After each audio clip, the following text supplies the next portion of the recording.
wanted someone who would notice me. My whole life I just wanted to be somebody to be. Yeah, I just wanna be great. Yeah, I just wanna be great. Yeah, I just wanna be great. Yeah, yeah, yeah, I just wanna be great. Yeah, I just wanna be great. Yeah, I just wanna be great. Yeah, yeah, yeah, yeah, yeah.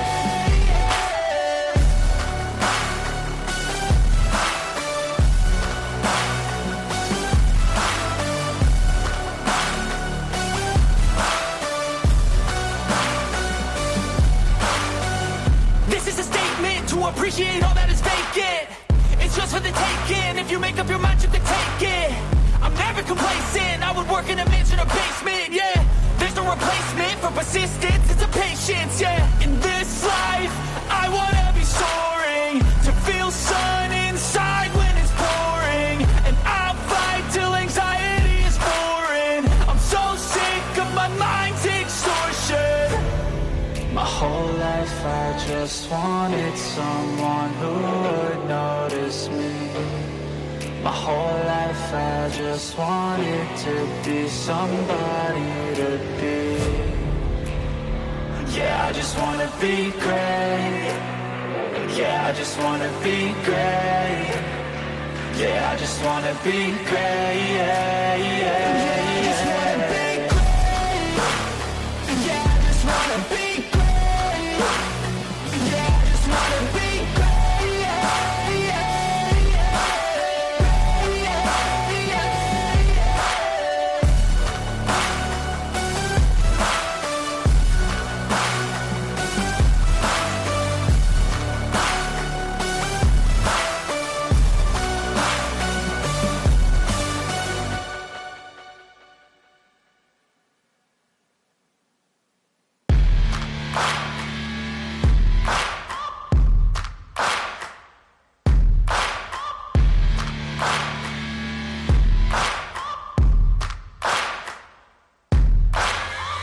searching for greatness in a sea of the dying and shameless, a sea of the aimless. I don't wanna be one of the nameless. I'ma wake up with the mindset that one day I'm gonna make it. And I don't think I'll be fine if I don't break my limitations.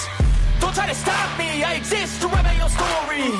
I'll make a decision if I want some peace or if I want the glory. Yeah, don't want a life that is complacent or possibly boring. I just want a life that is worth every day exploring. My whole life I just wanted someone who would notice me. My whole life I just wanted to be somebody to be. Yeah, I just wanna be great. Yeah, I just wanna be great. Yeah, I just wanna be great. Yeah, yeah, yeah, I just wanna be great. Yeah, I just wanna be great. Yeah, I just wanna be great. Yeah, yeah, yeah, yeah, yeah.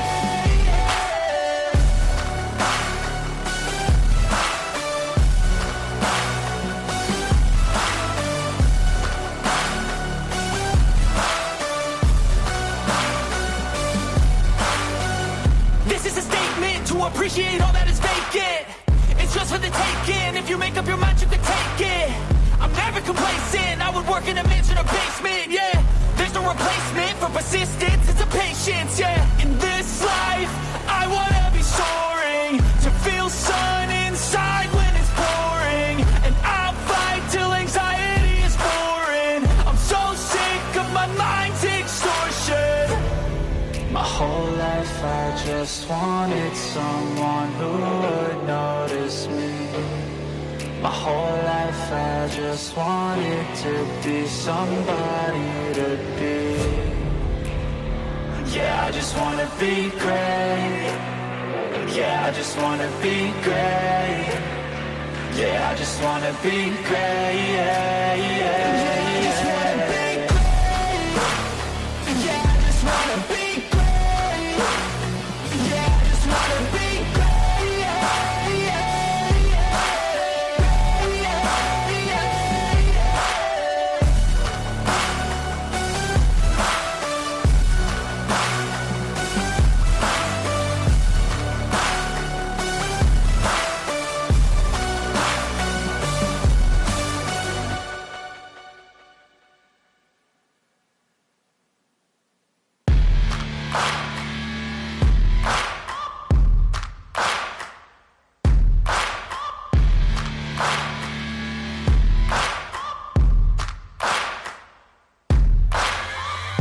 Searching for greatness in a sea of the dying and shameless, a sea of the aimless. I don't wanna be one of the nameless. I'ma wake up with the mindset that one day I'm gonna make it. And I don't think I'll be fine if I don't break my limitations.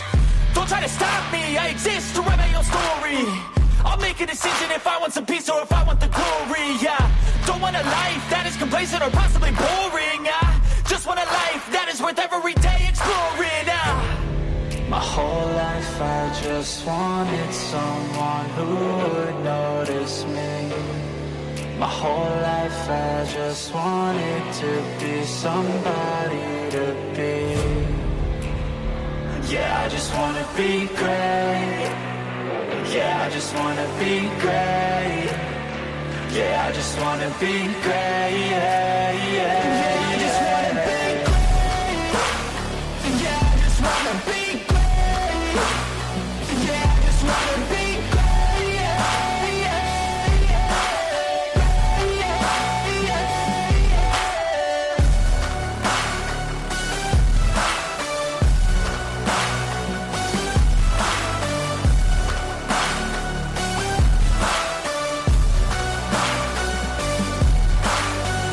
This is a statement to appreciate all that is vacant. It's just for the taking. If you make up your mind, you can take it. I'm never complacent. I would work in a mansion or basement. Yeah, there's no replacement for persistence. It's a patience. Yeah, in this life, I wanna be soaring, to feel sun inside when it's pouring. And I'll fight till anxiety is foreign. I'm so sick of my mind's extortion. My whole life I just wanted someone who would notice me. My whole life I just wanted to be somebody to be.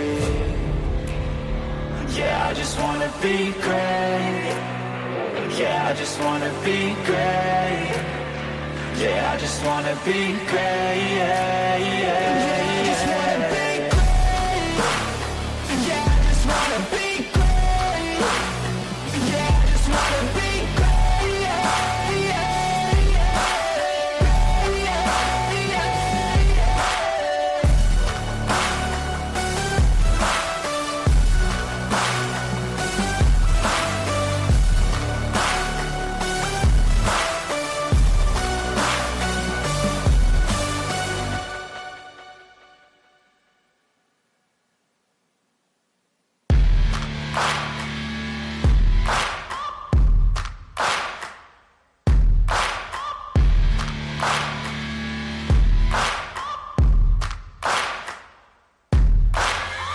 Searching for greatness in a sea of the dying and shameless, a sea of the aimless. I don't wanna be one of the nameless. I'ma wake up with the mindset that one day I'm gonna make it. And I don't think I'll be fine if I don't break my limitations.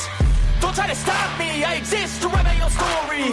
I'll make a decision if I want some peace or if I want the glory. Yeah, don't want a life that is complacent or possibly boring. I just want a life that is worth every day exploring. my whole life I just wanted someone who would notice me. My whole life I just wanted to be somebody to be. Yeah, I just wanna be great. Yeah, I just wanna be great. Yeah, I just wanna be great. Yeah, yeah, yeah, I just wanna be great. Yeah, I just wanna be great. Yeah, I just wanna be great. Yeah, yeah,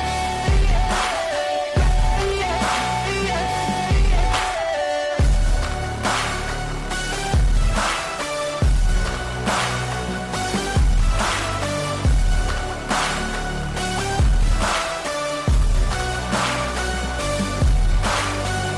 This is a statement to appreciate all that is vacant. It's just for the taking. If you make up your mind, you can take it. I'm never complacent. I would work in a mansion or basement. Yeah, there's no replacement for persistence. It's a patience. Yeah, in this life, I wanna be soaring, to feel sun inside when it's pouring. And I'll fight till anxiety is foreign. I'm so sick of my mind's extortion. My whole life I just wanted someone who would notice me. My whole life I just wanted to be somebody to be. Yeah, I just wanna be great.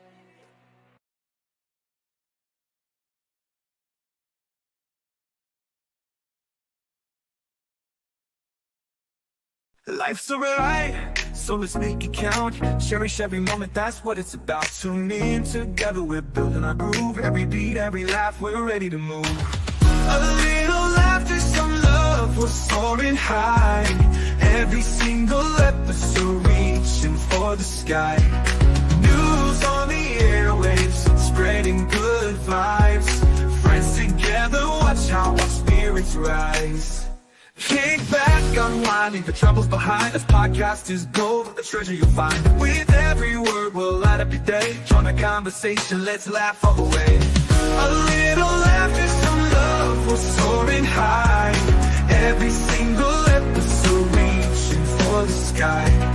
News on the airwaves, spreading good vibes. Friends together, watch how our spirits rise. Kick back, unwind, leave your troubles behind. This podcast is gold, a treasure you'll find. What up, everybody? Good morning and great to see ya. Thank you for joining us. Welcome back to the cafe. Hope y'all have a hot cup of joe or whatever it be, and you're ready to join us for the day. Appreciate you all being here and starting your day with us. It's great to see you all again. All of you amazing, beautiful people. And I don't know what the hell I did to my camera, but I feel like I'm lopsided. What is up with this? Hold on. I was messing with things this morning. That's a little straighter, I guess. Okay. Good morning to my blue crew. All these awesome peeps in here. Thank you for being here as well. Thank you for joining me and taking time out of your day to do the things we do in here.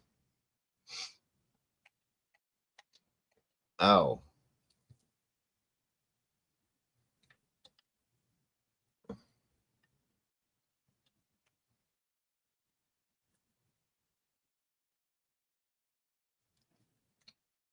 Can you guys hear me?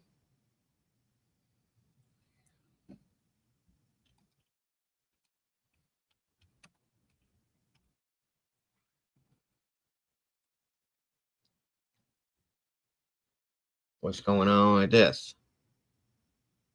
Did you hear me? The light's not on anymore. What happened? Huh. That's wild. Okay. Either way. That's weird. So be it. Whatever. As long as you guys can hear me, that's all that matters. Thank you guys again for being here today. Looks like we got Stitches back in the house today. Great to see you. SRBBBBB. Thank you for being here with me. Miss Tandy, the Seahawks fans in the house again. And Lisa J. Hey. Good to see you today. Thank you for joining us. T2014, welcome back to you. Miss Tippy Hadron Culliter, welcome back. And great to see you. Welcome back, LL. Good to see you again today, as always. Appreciate you. Mark Schumann, good to see you, brother. Thank you for being here. Once again, thank you for that, SRB. Let's see. Let me see here. Show Brandy B. The OG's in the house. Miss Brandy, good to see you. Good to have you here. Thank you for joining us today. Tony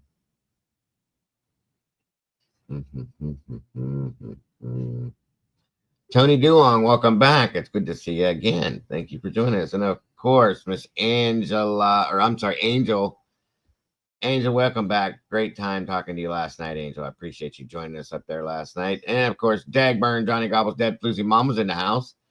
Hey. Good to see you. Guys, please, all of you, please make sure to hit the like button when you come through the door. And share this out and say, hey, this is what we're doing over at Dago's. Come and join us. Please do it. Please do it. Come on in, everybody. Grab a seat. Get comfortable. Captain Jenks, good to see you, brother. Thank you for joining us today. Hope you're having a great start to your day, sir.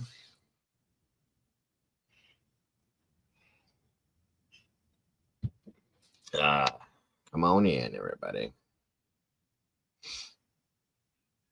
Got 16 peeps and 12 likes so far. We can do better than that. Come on now. Good morning, LL says. Good morning, 90, hot and sunny. Oof. You can have that 90. Hot and sunny. Sunny, yes, I could do it. Warm and sunny would be great. It's kind of sunny here today. It's still chilly right now. I'm doing okay, Miss Tandy. Thank you. Does that mean that I look better today than I did yesterday? As compared to did I look like hell yesterday? Like I wasn't sleeping? Is that what it was? Is that what you're saying? Is that what you're pointing out? I'm just kidding. Thank you, Tandy. I appreciate that, dear. I hope you had some good rest last night as well. I hope you did. I did sleep. I slept there. I went to bed fairly early compared to normal last night. I went and watched. Wow. I went in to do what we were supposed to be watching a movie. But as soon as I sat down to watch the movie, I fell asleep. So I went to bed last night as soon as I started to watch this movie. So I slept quite well because I slept from probably 11. I think I fell asleep around 11:15, and I didn't wake up till about 7 this morning. There you go. There you go. Good stuff. About time we get some real weather. Yes. Oh, yeah, I knew. I was tired. Long day. Past few days have been emotionally stressing and mentally stressing, and it takes something out of you. And when you're not sleeping along with that, then, it goes where it goes. Yes, it's here in Northeast Ohio, too. Very nice here so far. It needs to get a little bit warmer. But the sun, I will take the sun any day. It's 60 degrees here right now, so I'm good. Yeah, I don't do 7 hours. Cap, what are you talking about, brother? 7 hours? That's an abnormal time of sleep for me. I don't sleep ever that long. Usually it's 3 to 4 is my max, typically. Here, Romy, no. Good morning. Good to see you. It's been a while. 61 and damp. Yeah, it's still, I need to dry out here, too, so I can... Oh, Jesus. I still need to get that battery for that damn mower so I can bale my hay in the back. But this push mower thing, it just doesn't. By the time we get done cutting the grass with the push mower, it's time to start cutting it again. Yeah, pretty much. That's how long it takes. I have so much grass. So much yard. Oh, so much property. Yeah, if I go over 5 or 6 hours of sleep, I feel weird. It's too much for me. I'm not used to it, so. Yeah, same here, SRB. Hopefully we're going to do it too.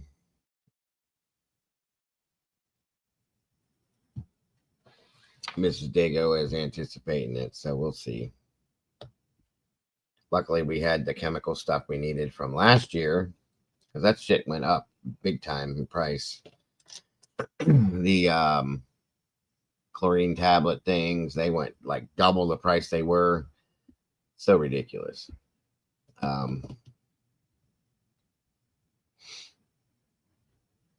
Yeah, that's kind of me too, Cap. If I get that nonstop, I'm pretty much replenished at that point. Well, that must be nice. In hell, to be 71, that's not too bad. Comfortable, at least. Yeah, the 3-inch tablets are insane, guys. I think they went from like $7. No.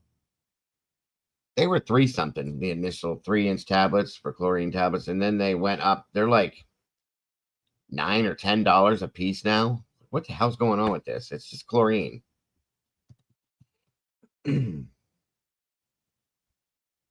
It's all expensive. So yeah, luckily we picked a bunch of that stuff up at the end of the season last year when it went on like sale, Yeah, the 1-inch ones are too. I agree. And so we shocked the pool and did all that fun stuff already. Reset the pump back up. One of the hoses dry rotted, so we had to change that out. Luckily, we had some extra hose in the back of my garage that we had used for something else, and it fit perfect. So I just had to cut it down and hook that back up, and we're good to go. The liquid stuff is what we ended up buying a lot of last year because they ran out of the other stuff. So we had to use that stuff, and that's expensive too. At that point, you might as well just go buy a damn gallon of bleach and dump it in there because it's pretty much the same damn thing, which we've done before, just, in emergency circumstances. So you can do it. It's just not, recommended to use all the time. You can ask Mikey, the last 24. He's a pool professional, folks. He owns a pool business, and he'll tell you. Got to get them chemicals right, or it just does not work. When you live in the country and you have a well and your water comes from a well, if you're adding or whatever, it becomes a problem sometimes. What are we talking about in here? Yes, pretty. Everybody's beautiful in here. Every one of you. Inside and out. You guys know that. I got a very, very attractive team of people here. Yes, my mods are the most beautiful mods on YouTube, and I can fight you on that one for sure. And then, of course, the male ones are the most handsome, so you know how that goes. Used to be 6 for 2 of liquid now. Yeah, right. It's like, I think last year we got lucky. We found a deal at Menards. I have, Miss Alicia. You are just as beautiful as everybody else, if not more. So you just hush yourself right now. You're a beautiful mama with beautiful babies, and you do amazing things for them children. So yes, I do. That's absolutely correct, Miss Tandy. I got lucky for sure. Of course. Of course. That's okay. Well, that's just as much as me sitting here saying you guys got to sit and stare at my ugly mug all day. I get yelled at for saying that, so you better watch yourself there, Miss Alicia.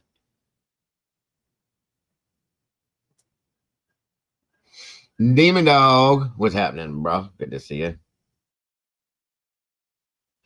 That's right. That's right. See, Alicia? That's why all us guys hang around her. See? Why they come in here. That's why all these awesome dudes come in here, is to hang around all you beautiful mods. That's a fact. Yes, you are, Miss Alicia. Don't be down on yourself like that. Quit it. You know better. You're all beautiful people. In this community, for sure. My favorite dog, the Demon Dog. Good to see you, bro. Captain Jenks. All of you, thank you so much for joining us. 24 peeps in the house. 15 likes. Come on, guys.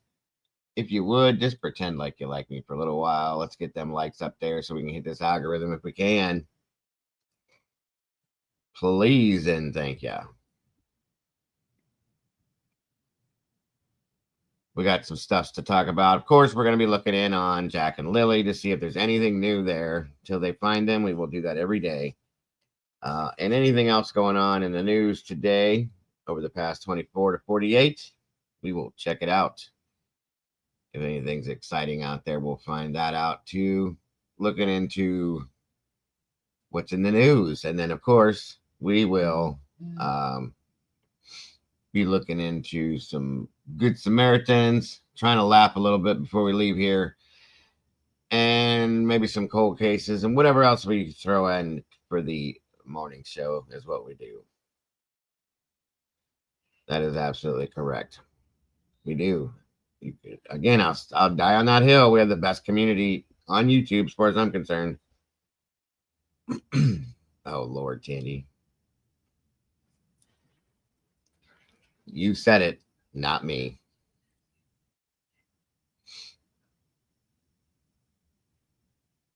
Let's see. Did I miss anybody in here? Not yet. No. Okay.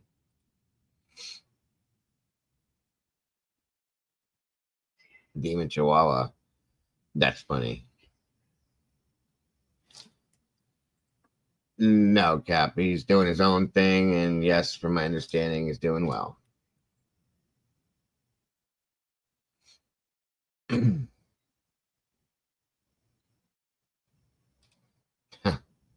You guys are a trip.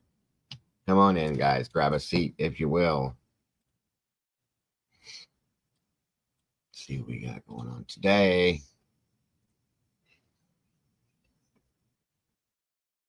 Hmm.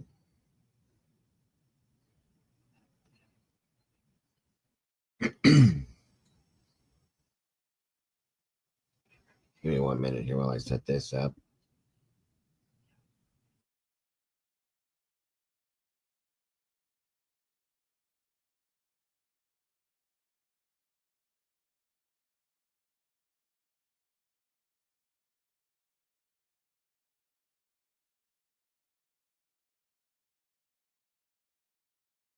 Good morning, Chick Bait. How are you? Aurora's in the house today. Good to see you both. Thank you so much for joining us. Appreciate you very much.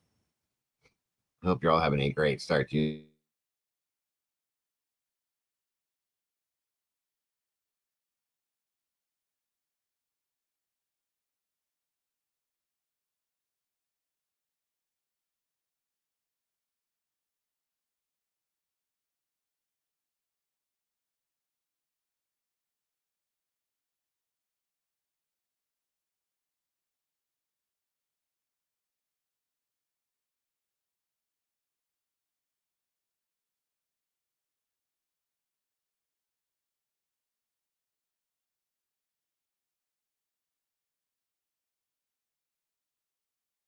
Thank you, LL. Appreciate that. Good to know.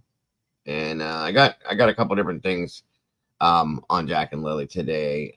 The Detective Myers stories put in another video on it. We're gonna follow that up, but of course, our regular stuff. Anything I can find via CBC or any of the Canadian news channels, of course, I will show. They haven't put anything out. The RCMP page that I go through, there's no updates there. So just going to keep on following everything I can to make sure we get all the info we can on this one. They have not yet found them, Demon. I pray that something happens soon on this. It's been a long time, guys. We're heading into a month. Way too long. Way too long. No, there isn't anything, Alicia. Like I said, Detective Myers, they put something out today, an hour ago, but there's really nothing. Welcome, Miss Angela. Angel, why do I keep wanting to call you Angela? Angel, welcome back. Good to see you. Miss Sarah D, hello. Yeah, the channel that we're gonna be on first when we first look at this is the Detective Myers stories, guys. Check out that channel if you will. I think you'll be it's pretty decent the way they put together their stuff. So I don't think you'll be disappointed by any means. Welcome in, everyone. And by the way, the people that are out there not in the chat, just kind of watching from the side, we appreciate you guys just as much. I hope you know and understand that you're just as important as everybody else that is in this chat, too. We appreciate you all because you're all the beautiful people. Okay. Come on in. Come on in.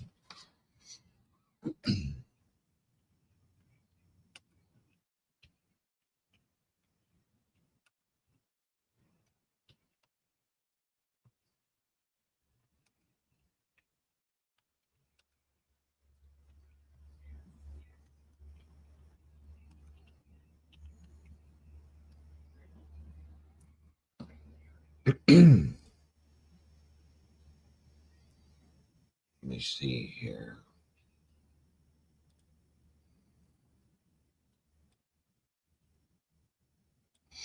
You got 32 peeps in the house with 19 likes.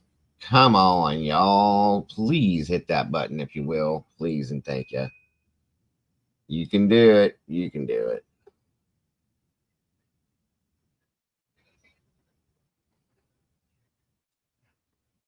They were on Thursday, May 1st. They were seen that afternoon out somewhere in public with family. So we do now know that they were seen after Tuesday night, Wednesday, as early as late as Thursday afternoon was the last time they were seen. So that's the last proof of life, in my opinion. From that point forward, we don't know. Let me see something here.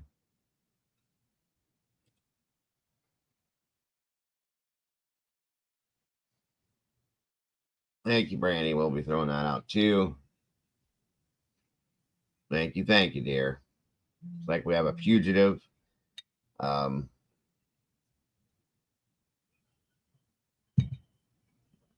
of Calico Rock, Arkansas. Grant Harden, Department of Corrections, Rand Champion, addressed the media in Calico Rock saying that there are no new developments. So there is, if you're in the area of Calico Rock, Arkansas, or anywhere in the Arkansas area, because you never know, please keep your head on a swivel. Be vigilant. They do have an escaped fugitive that is very dangerous. So be careful, guys. Again, the person's name is Grant Harden and is considered to be armed and dangerous, I do believe, or dangerous at least. Don't know if he's armed. So just keep your eyes open, guys.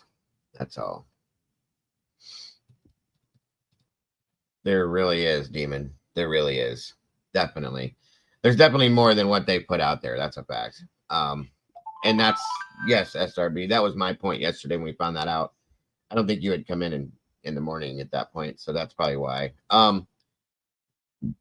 Yes, Angel. I think he does have 2 arms, probably at least. I think he was LL. I think he was. I don't have the detailed side of it. Yes, I have just little details, but I don't have the full story. But I do believe that's true, LL, from what I understand. So just wanted to give a heads up on that. But Demon, there's way more. And yeah, SRB. I was kind of, I think you and I were on the same page to a certain point. That we thought the possibility of them going missing earlier in the week was a possibility because last proof of life at that point was Tuesday after they got off the bus. So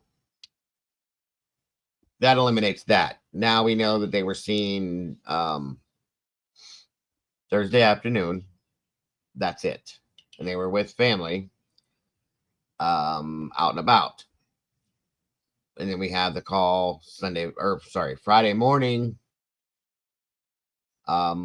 So maybe the call was accurate per se to an extent, but there's still something else going on with this case that is not okay with me. It's definitely off in a lot of aspects. So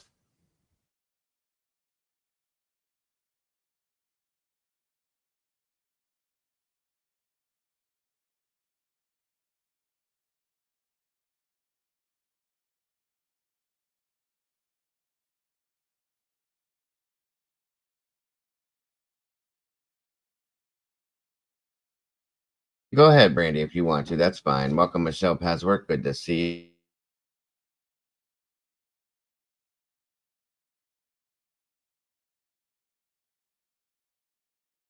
Yes, definitely. It kind of does, Angel. I agree with you on that. It reminds me a little bit of Sebastian. It's got some of the, I always forget the word I'm trying to say, coattails. I don't know why I want to say that, but anyway, of Summer's case, it's got a couple. It reminds me of a couple cases. Truly, it's just strange because there's nothing. There's nothing, and that doesn't make sense to me. It is. It's possible it was Friday morning, like they said, but something is still just not right with me. I agree with you on that one completely, SRB. Do you feel that Canada News and Launch? Oh, they do. Anywhere else but here, Michelle. From based on what I've covered and what I know, UK, Australia, all these places, the Canada, all these other countries and whatnot, they hold their information closer to their chest. They don't put it out like we do, which is probably a good thing for their cases. But you see what happens here when they do put it out. Okay, so yeah, they definitely keep it a lot tighter to their chest, and they don't put things out, which is harder for us, of course. But you know, in the end, it's probably best for their investigation. Truly. Yes, way more tight-lipped. Agreed. And hopefully we'll get some information. That's why we do it the way we do it, because we're trying to find as many factual pieces of information as we can to make this make sense, which it doesn't. So, just saying. The problem with this case, just like Summer's case, just like Sebastian's case, these kids they don't just go poof and they're gone. They don't vanish into thin air. It doesn't make any sense. There's got to be something that leads to what happened to them. And again, we haven't seen that. Just like with Sebastian, there's nothing. Summer, there's a little bit there with Summer, but then again, there again, nothing. She's just gone. It's crazy to me. It makes no sense. So I'm praying with these two. And the weird thing is these two went missing together at the same time. Okay. That's a rarity. It happens, but it's a rarity. You think somebody abducted them, which I don't think happened. Now, is it plausible? Yeah, it is. It is. And there was a couple different theories that were talked about that they could have gotten dressed because he said he saw her with the backpack. If we go based on their timeline, okay, saw her with the backpack. She took Jack and out the door they went to wait for the bus. They walked out to the bus stop area and somebody drove by and grabbed them. Is it possible? 100% it's possible, folks. Is it plausible? Is it something you would think? No, it's not. Because of their area, I felt like that wouldn't be something that would be plausible per se, but possible, yes. I don't know. It just bugs me. There's something about this that it doesn't fit, if that makes any sense. I can't put my finger on this. I can't tell you exactly why I'm uncomfortable with it. You guys know that I was uncomfortable with the mother's interview. And again, like I've said, I don't trust either one at this point until I see something that puts them both in the complete clear, just like I did with Sebastian's case, and I still do. I'm not going to trust anybody until law enforcement tells me 100% that this person had nothing to do with this or that, because you just never know. So I have to think that way.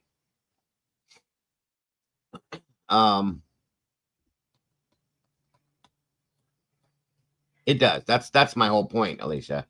That's a lot of work, in my opinion. I would imagine grabbing one of them, the other one's going to start yelling and screaming, possibly. But like she said, well, actually, they both said, good morning, Mama D, good to see you. They both said that they go to anybody. They'll talk to you if you offer them food, water, candy, whatever it is. They will come, they will go to you. That's a scary thing. Okay. What I want my kids to do in a situation like that, or what I would want my kids to do, is to scream bloody hell if somebody tries to snatch them. That's what I'm saying. So now, the way that they said that they would go with anybody bothered me. Now, if it was a family member or something, that would make more sense. But to go with just anybody, that's a problem. That's very scary. Okay. They don't understand stranger danger, as what was stated. And I don't like that. My kids were taught that from the moment they could speak. Okay. Because of the way our society is nowadays, it's very bad, guys. So I don't know. And Sebastian's case has sadly seemed to have gone cold just as much as Summers has, and I don't like it in any way, shape, or form. With any case that involves a child, it bothers the hell out of me, because I'm not saying that law enforcement aren't doing what they're supposed to be doing, because you can only do so much with what you have. But I don't like seeing these cases sit idle like this. It drives me nuts. What's up, Sarge? You're a funny guy. It's supposed to look like that, you asshat. I hope you're doing well, Sarge. Funny guy. I really wish they would find these two, though. I hate seeing these cases. I really do. Just like little Sebastian and, well, Sarge calls him little Sebastian. Summer, they're uncalled for. You know, these are kids, guys. And it just bugs the hell out of me, truly. There you go, guys. Please check out Sarge's channel if you haven't done it yet. I promise you, it's a little different than what you'd expect, but it's all real, guys. All real, all raw, all the time, period. Sarge puts out the facts about things, and he doesn't hold back, okay? He'll be honest with you. There's no fake there. There's no censorship. There's no nothing, but he comes real, and that's the most impressive thing about it. It truly is, because you don't go there expecting to get some kind of BS. You're going to get the real deal. If you don't stop with this shit, Sarge, I swear, you just think you're a funny guy today, don't you? I'm sitting here talking all this nice stuff about him, and he's messing with me. See this? It's all right. I love this guy. He knows it.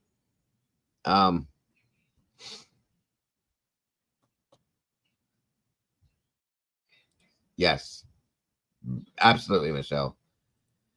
It's very hard to see that too.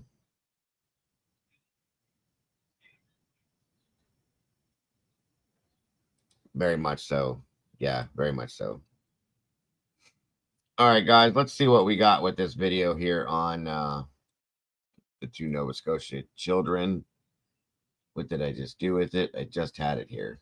Jesus. There you go. Get it together. I think this is it. Here we go. Okay, I gotcha. Miss Cassie's in the house. Good to see you, Sassy. Thank you for joining us today.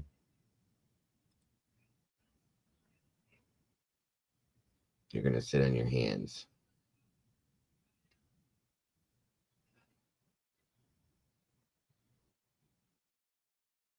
Okay.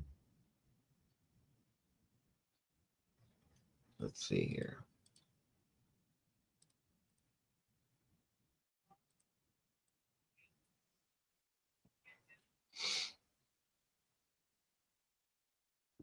You're probably right, Cap. They said they've covered a lot, but there's got to be a couple places that they haven't.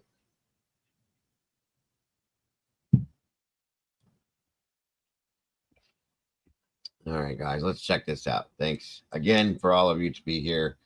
Thank you again for all of you being here. Sorry, I can't talk today. Please make sure to hit the like button when you come through that door. Share it out, and let's get moving.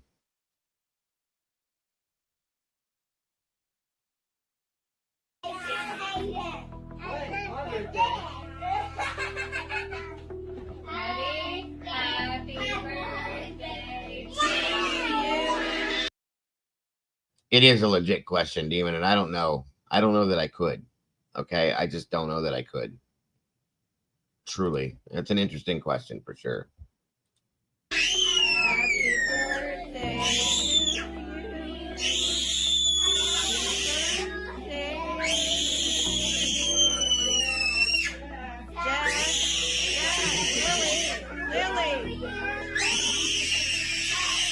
Lily, stop, honey.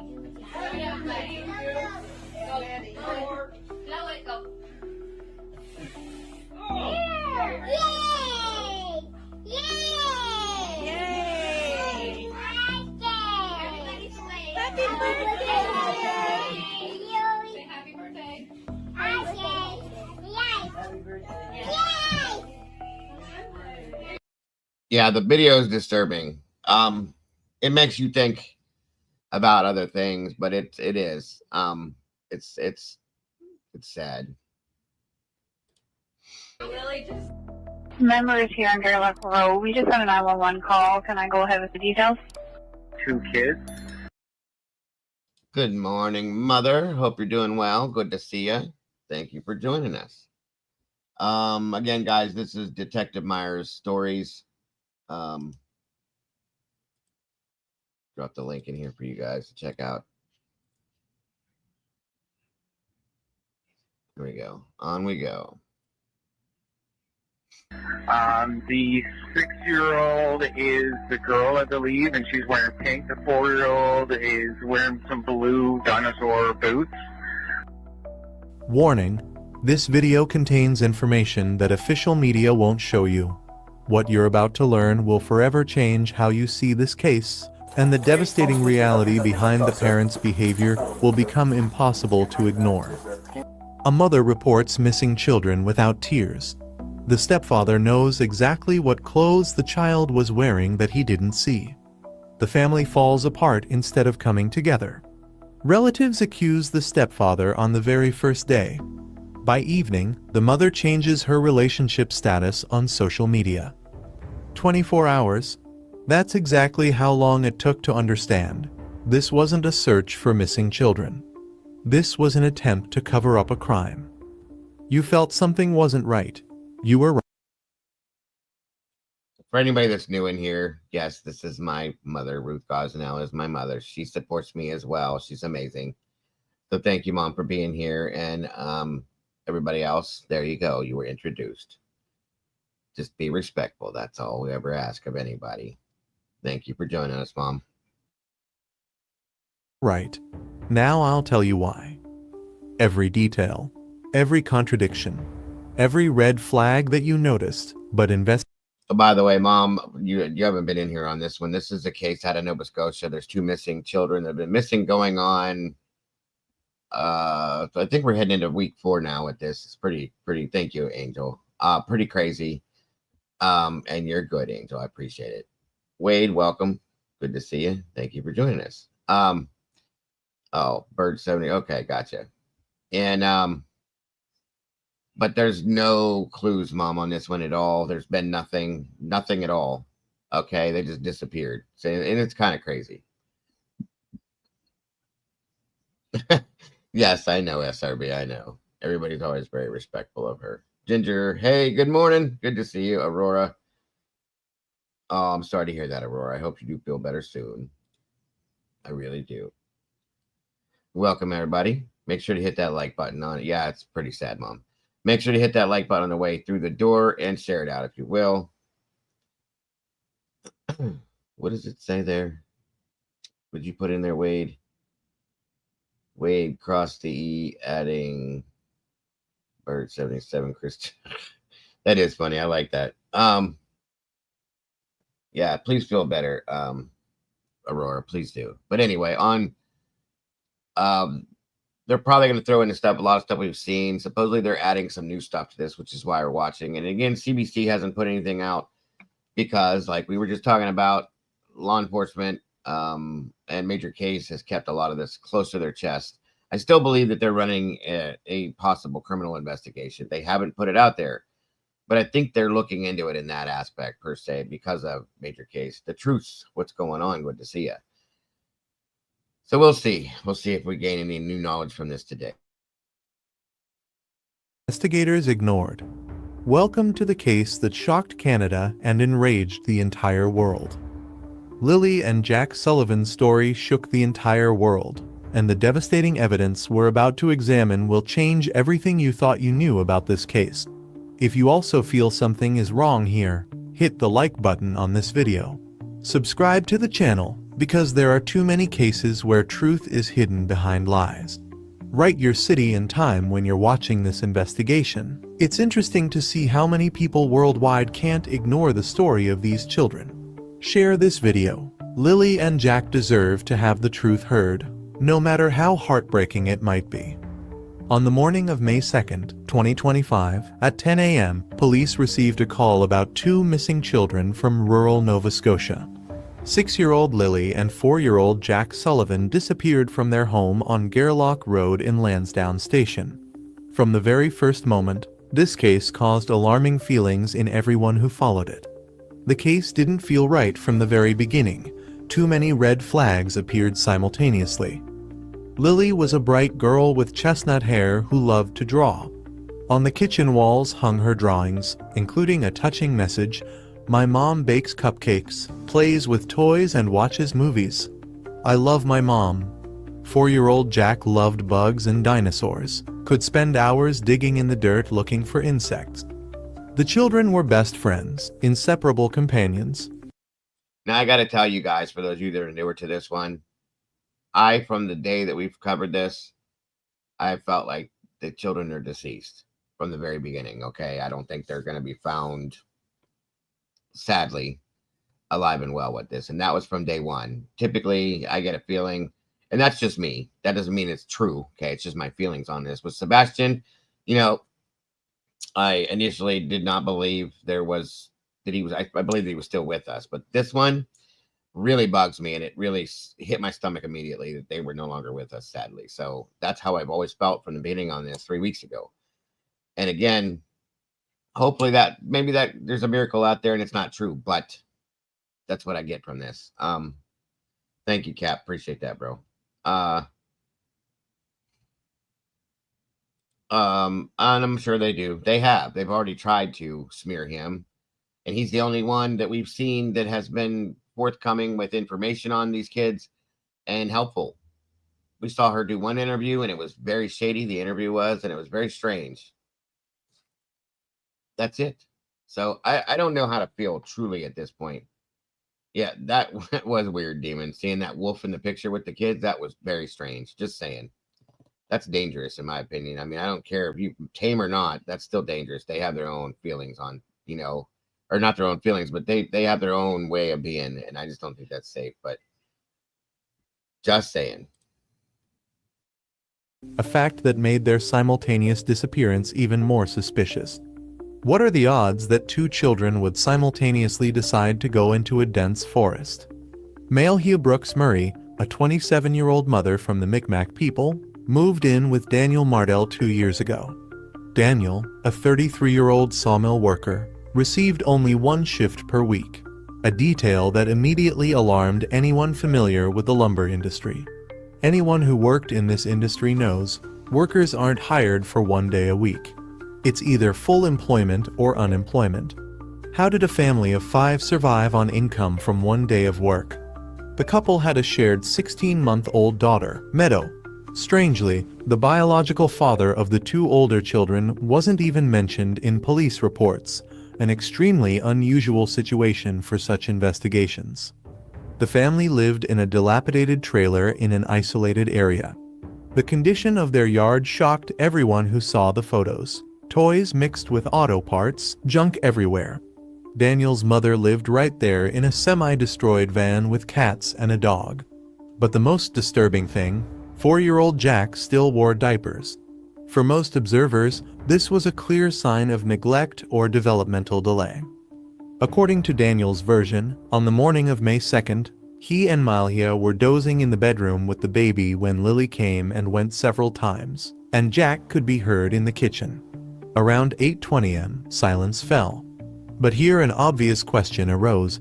What parents of small children stay in bed when the children are already awake and wandering around the house? Most parents would get up to feed the children breakfast, change Jack's diaper, give Lily cough medicine. Daniel claims the children silently went out through the sliding door. But anyone who saw this decrepit trailer understood, no door there could be silent. The first thing that shocked everyone was the mother's unnatural calmness. In a CTV News interview, Malhia spoke like someone reading a script. "I'm just staying as hopeful as possible. I want them home. I want to hold them, and I want them home." What happened was we woke up, I heard them playing in the next room beside us, and I was drifting in and out of sleep, and they're not the type of kids that we tell them not to go outside on their own. We always make sure that we're out there with them, watching them, and they happen to just get out that sliding door, and we can't hear it when it opens, and they were outside playing, but we weren't aware of it at the time, and the next thing we knew, it was quiet, and we get up, and I tell him, my partner, Daniel, I tell him, "Do you hear the kids?" And he says, "No." And we get up instantly. We're looking outside. We're looking everywhere, yelling for them. And I instantly just call 911. I just had the instinct I needed to call. They're both really go-lucky children. They're so sweet. They talk to anyone. They'll talk your ear off. They will speak to anyone in a store. Everyone. They're just extremely sweet kids. I appreciate the huge search effort going on right now. But we've been pushing for an Amber Alert, which hasn't been issued. Not just that they could possibly be abducted, which it is a possibility that they could have been, but just an alert to let everyone know that they are missing. We had people text me saying that they weren't aware someone else let them know that they were missing, and it would just be nice if everyone could be alerted. We thought maybe that we found tracks, but it's still uncertain. It's been raining and they're probably soaking wet, but with the sun today, I'm hopeful that they are feeling warm. We're all filled with pain and sorrow because we just want them found. We want them home. Everyone loves them. They are definitely verbal, and they do have possible autism, but it's not extreme autism. It's just they have issues with school, and they don't. Yeah, Angel, don't feel bad. Everybody, I think, that has watched this has had the same reaction to the mother's interview. There's something off about this interview. Something off about, first off, there's no emotion whatsoever, none. And I don't understand that. I would be, as a father, let alone a mother, but as a father, I would be a crippled mess over this at this point, okay? Nothing. There's nothing. It's strange. And there just something comes off from her that, first off, like I said, it's like she's reading a script. He's right. We've all said that. And I don't believe that there was testing done on the autistic. I think that's her own diagnosis per se, based on probably things that people told her or things that she thinks that she believes is what it is. I don't think there was ever a diagnosis. Because in the beginning, they said it was undiagnosed. So there's just, if you watch the two do their interviews, yep, see, Mom, there it is. Very weird, very strange, very, very different than what you would imagine a mother would react like giving an interview about her 2 children that are missing, small children. It's crazy. It is crazy. It makes no sense. You got to watch her face and everything, Sarge, to get the full effect from it. Catch up with the other kids. I just want to remain hopeful.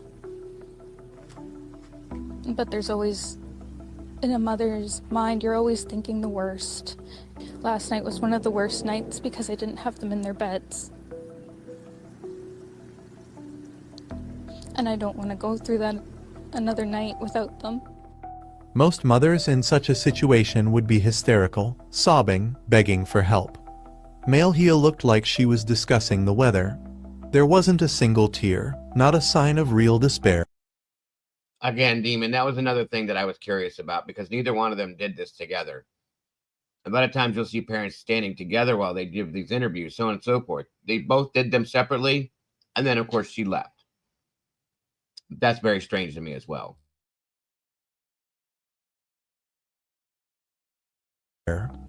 Daniel also demonstrated strangely controlled behavior. He knew exactly that Lily was wearing a pink shirt, heard Jack in the kitchen, but then added, "I did not see Jack that morning," while somehow knowing exactly that the boy was wearing blue dinosaur boots. How can you know a child's shoes if you didn't see them? I know they took their boots. That's pink boots for Lily, blue boots for Jack with dinosaurs on them. Lily had her backpack with white, and it was white with strawberries on it. I imagine now if they're in the woods that it'd be probably brown, but I don't see them carrying their backpack. I don't see them keeping a pull-up one for that long after it got soaked from the very first day. We only found the 2 boot tracks outside of the house. Whereabouts? Right beside the house, probably 10 feet away from the backyard. In the backyard, okay. Nothing new, other than the helicopters are still in the air, and they had dogs. They took around the dogs today, and as of last night, they had 8 more drones going up on the infrared. I urge the public to come out if you have anything, come out as fast as possible and get it to any detachment or any police service that you have available to get to talk to. And Jack just absolutely loves bugs, dinosaurs, and anything like that. But Lily loves girly things, but she also loves doing everything with Jack, bugs. They're like best friends, not just brother and sister.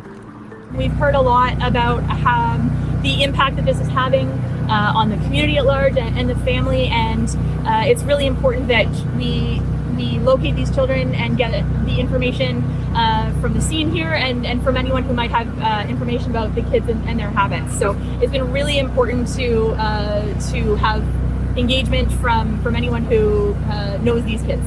We're operating on a search right now to locate them from having wandered. So that's the goal that we're all working towards here. I know that all of the information that has been collected is being looked at carefully by GSAR and by the investigators and the police on scene to ensure that our best practices are followed in order to establish where the searches need to be concentrated and focused. But even more disturbing was his constant use of the past tense. Jack just loved bugs. Lily loved girly things. Even unprepared viewers noticed. He spoke about the children as if they were already dead.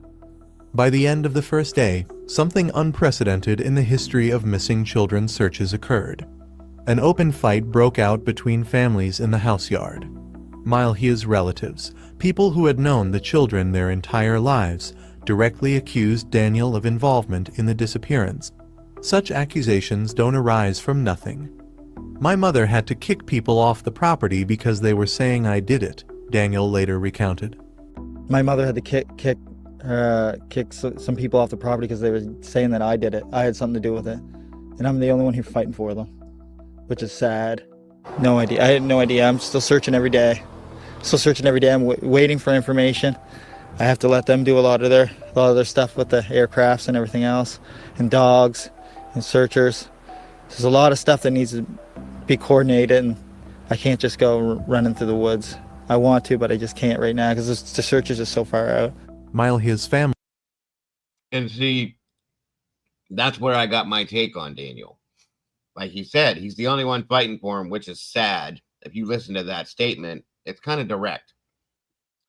We know that they did a press conference and she bolted right in the middle of the press conference, ran and sat in the back of an ambulance. At some point, they packed up a bunch of stuff and she took off, left him completely, and went to her mom, with her mom to the Indian reservation that I can't remember, I think Micmac, that her mother lived on, per se. And that was that. Now, she was also told, because there was a disagreement between the families, to get off the property. Okay, her mother was, per se. She went with, okay, she probably had a choice to stay or go, but she decided to go with her mom. I think our understanding too was that CSB or CPS, whoever you call it there, had told her it would probably be a good idea to leave that area for whatever reason. There's other little details that we don't have clear on this, and that makes it hard to completely fully understand it, guys. That's the problem, okay? Because you can't get the actual details on it. And again, he was the only one that was out there looking. She didn't. And here's my problem with this. If I had kids that were missing and they went missing from this area, I don't care who you are. You're not taking me from there. You're not going to take me from that area. I would sit there, whether I was getting along with him or not. I'm not leaving that area. I'm not. And that bugged me. Immediately bugged me. I couldn't do it. I don't understand how she did, but I couldn't. And then, unless she's controlled by her family, that's a very big possibility. We don't know that yet, but we'll see. Couldn't have left though. I couldn't have left. And yeah, like SRB, I'm trying to see both sides of this. Yeah, there's a 16 or an 18-month-old baby as well, which is why I think they said that it would be safer or better for her to leave. There's something else going on here that they're looking into. I don't know what it is. It doesn't make a lot of sense, but I couldn't have just left. I just couldn't. That's me. I don't know. Family saw something that made them immediately suspect the stepfather. But the most incredible turn happened the next day. On May 3rd, Malhia and Daniel went to a search and rescue briefing. According to Daniel's testimony, Malhia suddenly left the briefing in the middle of the presentation, got into an ambulance, and then left with her mother, taking 16-month-old Meadow. She blocked Daniel on all social media and stopped all communication with him. Imagine, your children disappeared less than 24 hours ago. There's a briefing about the search, and you just leave in the middle of the presentation. Any real mother would stay until the end, ask questions, demand more resources.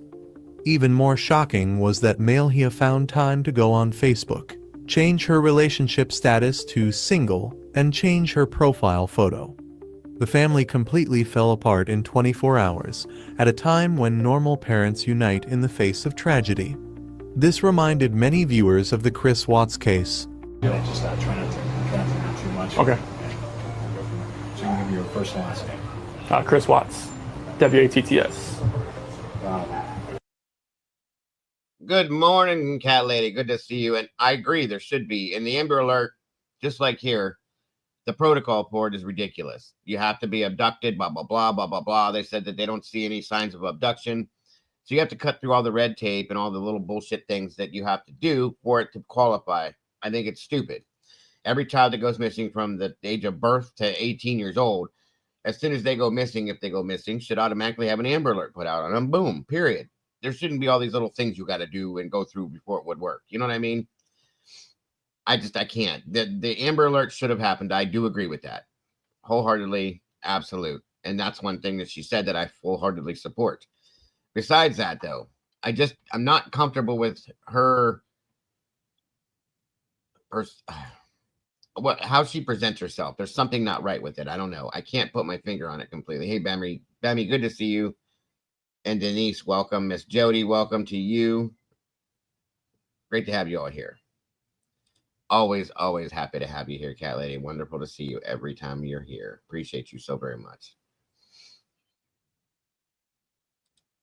And I understand that, Alicia, that part of it. But then to leave altogether, we need to know those details to be able to make a full understanding of the situation, I think. The littler details in the midst, I think that's what we need to know. Just saying. Sorry to interrupt again. What's going on right now around your house? Right now, you got K9 units, the sheriff's department. Everybody's like they're doing their best right now to figure out like if they can get a scent and see where they went, if they went on foot. I don't know, Mom. I was wondering that too. If she has any psych issues, her effect is kind of, yeah. It could be.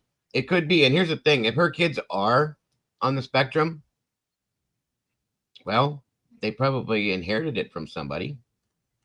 Maybe she is too. Maybe that's why she comes off that way. I wondered that, but I don't know. But that's that's a good catch, Mom. I was wondering that the other day because of the way she presents herself, very kind of standoffish. Maybe that's what it is. Maybe that's why she's uncomfortable to people. You know what I mean? It could be. SRB says, I'm still saying postpartum may have been why she appeared. It could be. That could be it too. It could be because the baby, the baby's not too old. So, people go through that for a while sometimes. So yeah, that's possible too, guys. There's a few outlying things that could present themselves to make this come off the way it does. So I agree. They went in a car, they went somewhere.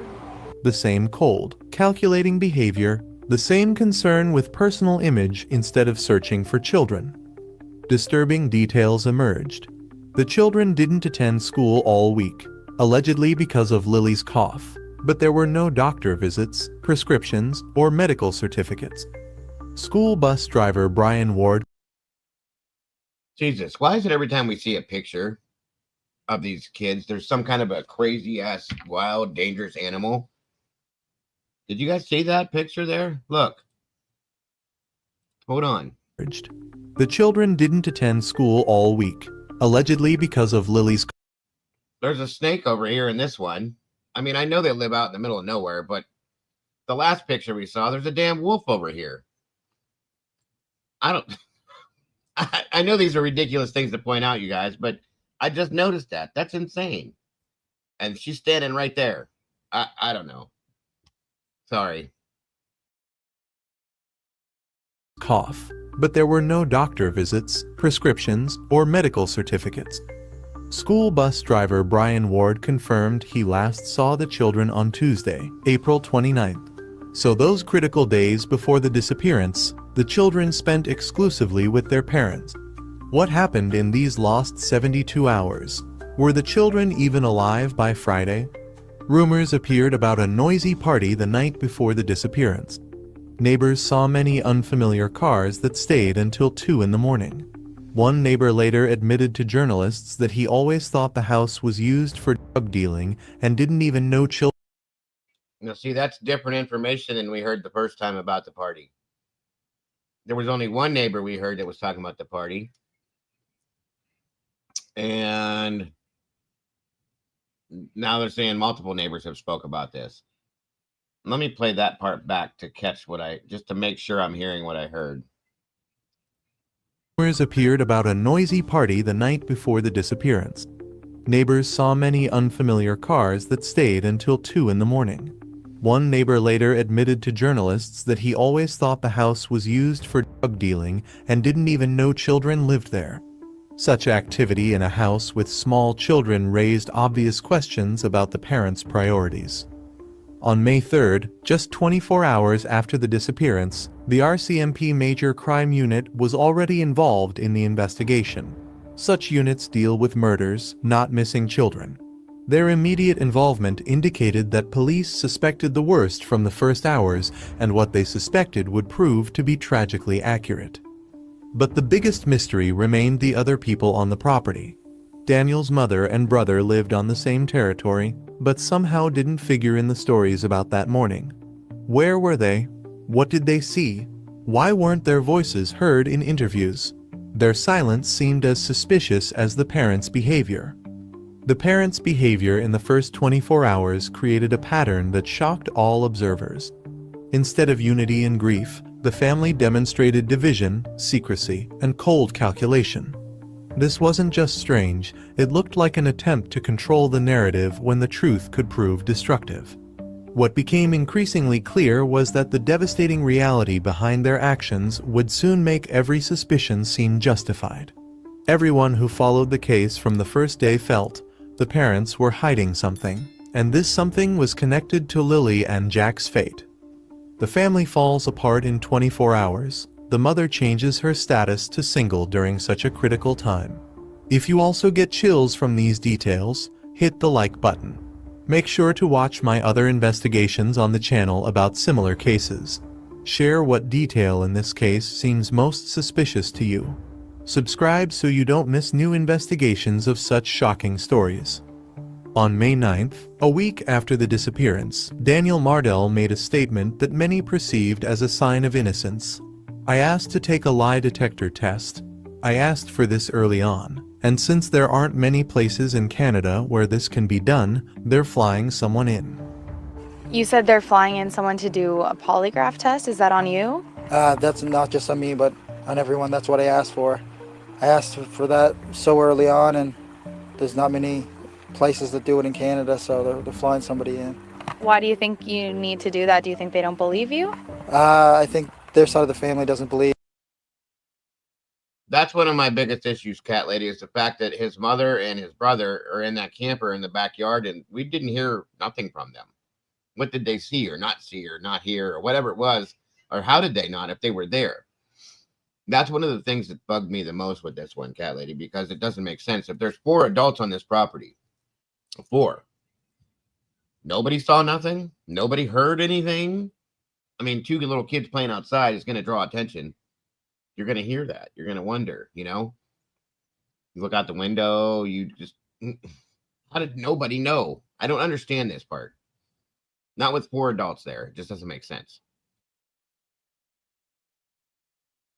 Hey, man, I just want to clear it up for everyone. Clear it up for everyone, not just the people online making crazy accusations and everything else.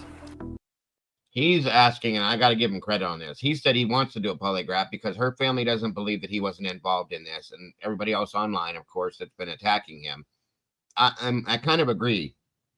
You know, he's trying to clear himself, and he's the only one that I've noticed that has been putting forth any effort. Period. You know what I mean? To try to do this within the family. So I kind of have to say that I'm gonna, and I might be wrong. I could be wrong in the end of this, folks, but I'm just saying I got to support what he's doing because he's trying to clear himself. He's tired of everybody attacking him, her family attacking him. That split them up, per se. Her family obviously told her, we think he did this, and she's listening to them. There's the problem, okay? So I don't know. There's a lot of things that are confusing and off about this, but that I will say I understand.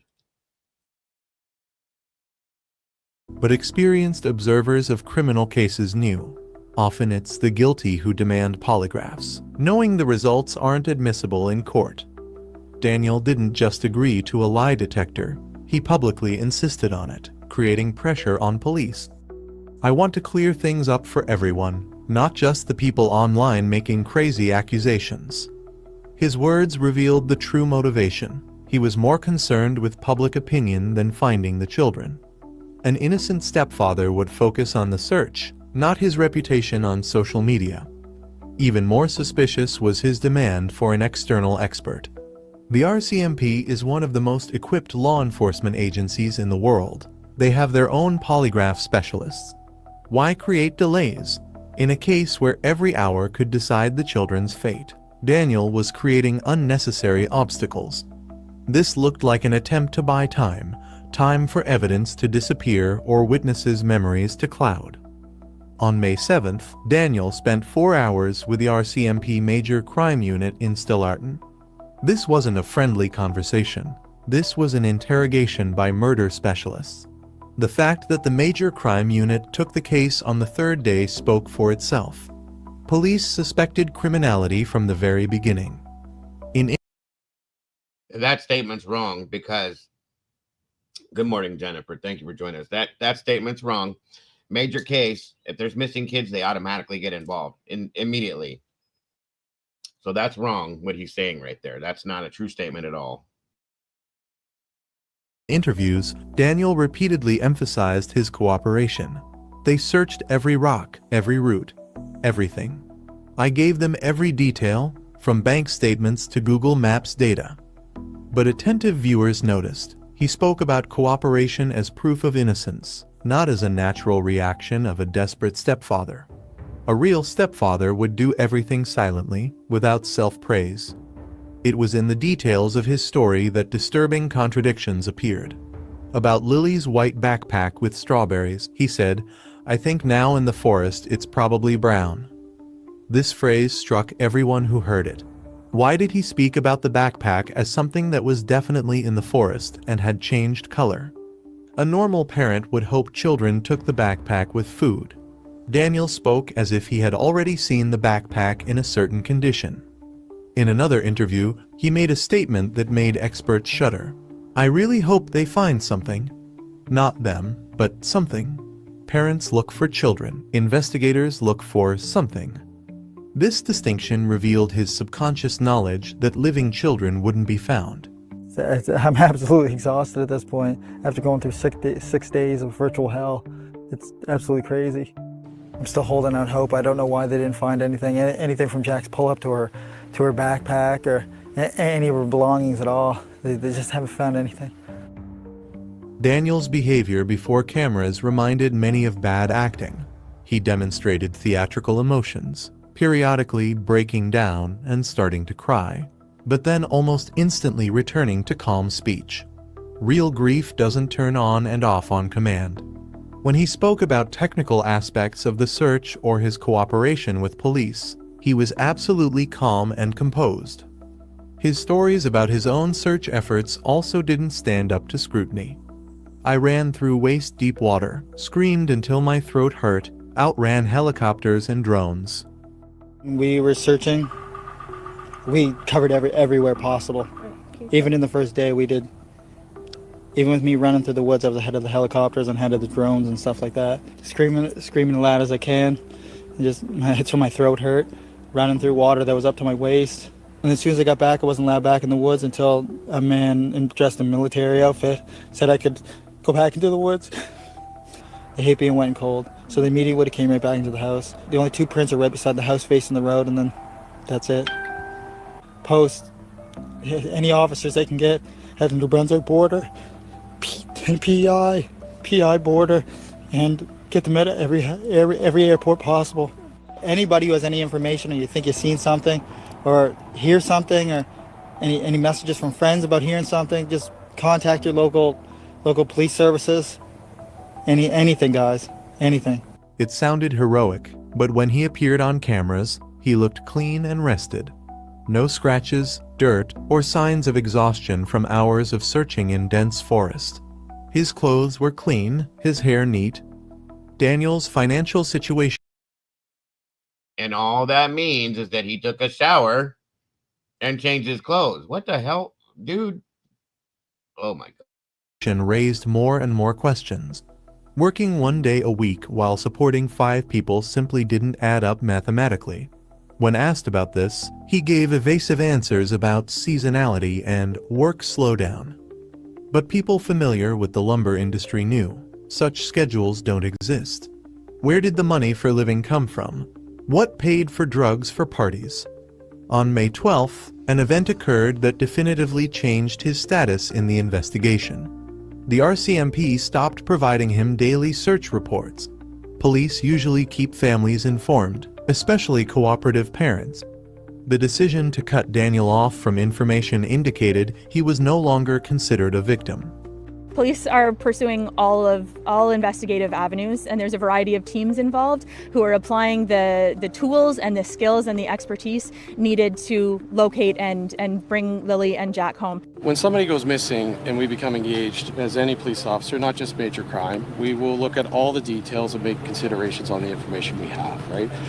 When it comes to a missing person, we have to automatically consider are there people that have different charter implications and things like that? So we will automatically start to consider what evidence is pointing us towards a suspicious in nature. Again, I can't comment more than that, but every missing person case, we would approach it from the same process, a methodical collection and review of information with decisions based on that. On May 15th, it became known that police seized his phone and demanded full access to bank accounts and geolocation data. "They want to know my every movement for the last month," he complained. Such a level of scrutiny is applied to suspects, not witnesses. Police were clearly looking for evidence of where he might have disposed of bodies. The most disturbing detail remained the complete absence of his family's support. Daniel's mother and brother lived on the same property, but never appeared beside him during interviews. Where was their support? What did they know that made them keep their distance? Their silence spoke louder than any words.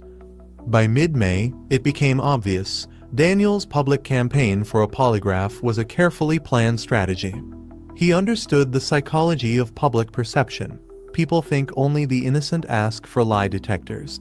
But criminologists know the opposite. Some of the most dangerous criminals masterfully use tools designed to expose them.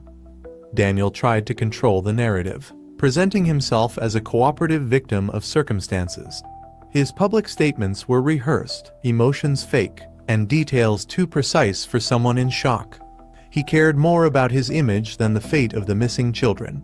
And with each day, this became increasingly obvious to everyone who closely observed his behavior. After her single mechanical interview on May 3rd, Malhia Brooks Murray simply evaporated. When journalists tried to contact her, she claimed the RCMP advised her not to talk to media. For everyone who understands how such investigations work, this was a huge red flag. Police usually encourage parents to give emotional appeals. This helps find witnesses and maintains public attention. Police advice for a mother to remain silent could only mean one thing: she was being considered as a suspect or witness whose further statements could harm the investigation. Real parents of missing children literally live in media, begging for help, recording video appeals, organizing press conferences. Malhia chose complete isolation, behavior more suited to the guilty than the victim. On May 4th, Malhia left Pictou County, taking 16-month-old Meadow, and never returned to the property where her children disappeared. This decision shocked even skeptics. What mother voluntarily leaves the place where she last saw her children? Any real mother would either stay hoping for their return or personally search every bush. Malhia chose flight, as if she knew the children no longer needed a home to return to. When her mother, Cindy Murray, was forced to speak to press instead of her, this became final proof that Malhia was avoiding any attention. "We're just hoping and praying for the best," the grandmother said. But where was the children's mother? Why did the grandmother become their only voice? Normal mothers fight for their children themselves, not hide behind relatives. On May 13th, the RCMP revealed the scale of investigation that spoke to the seriousness of suspicions. Police received more than 180 tips from the public and conducted 35 formal interviews.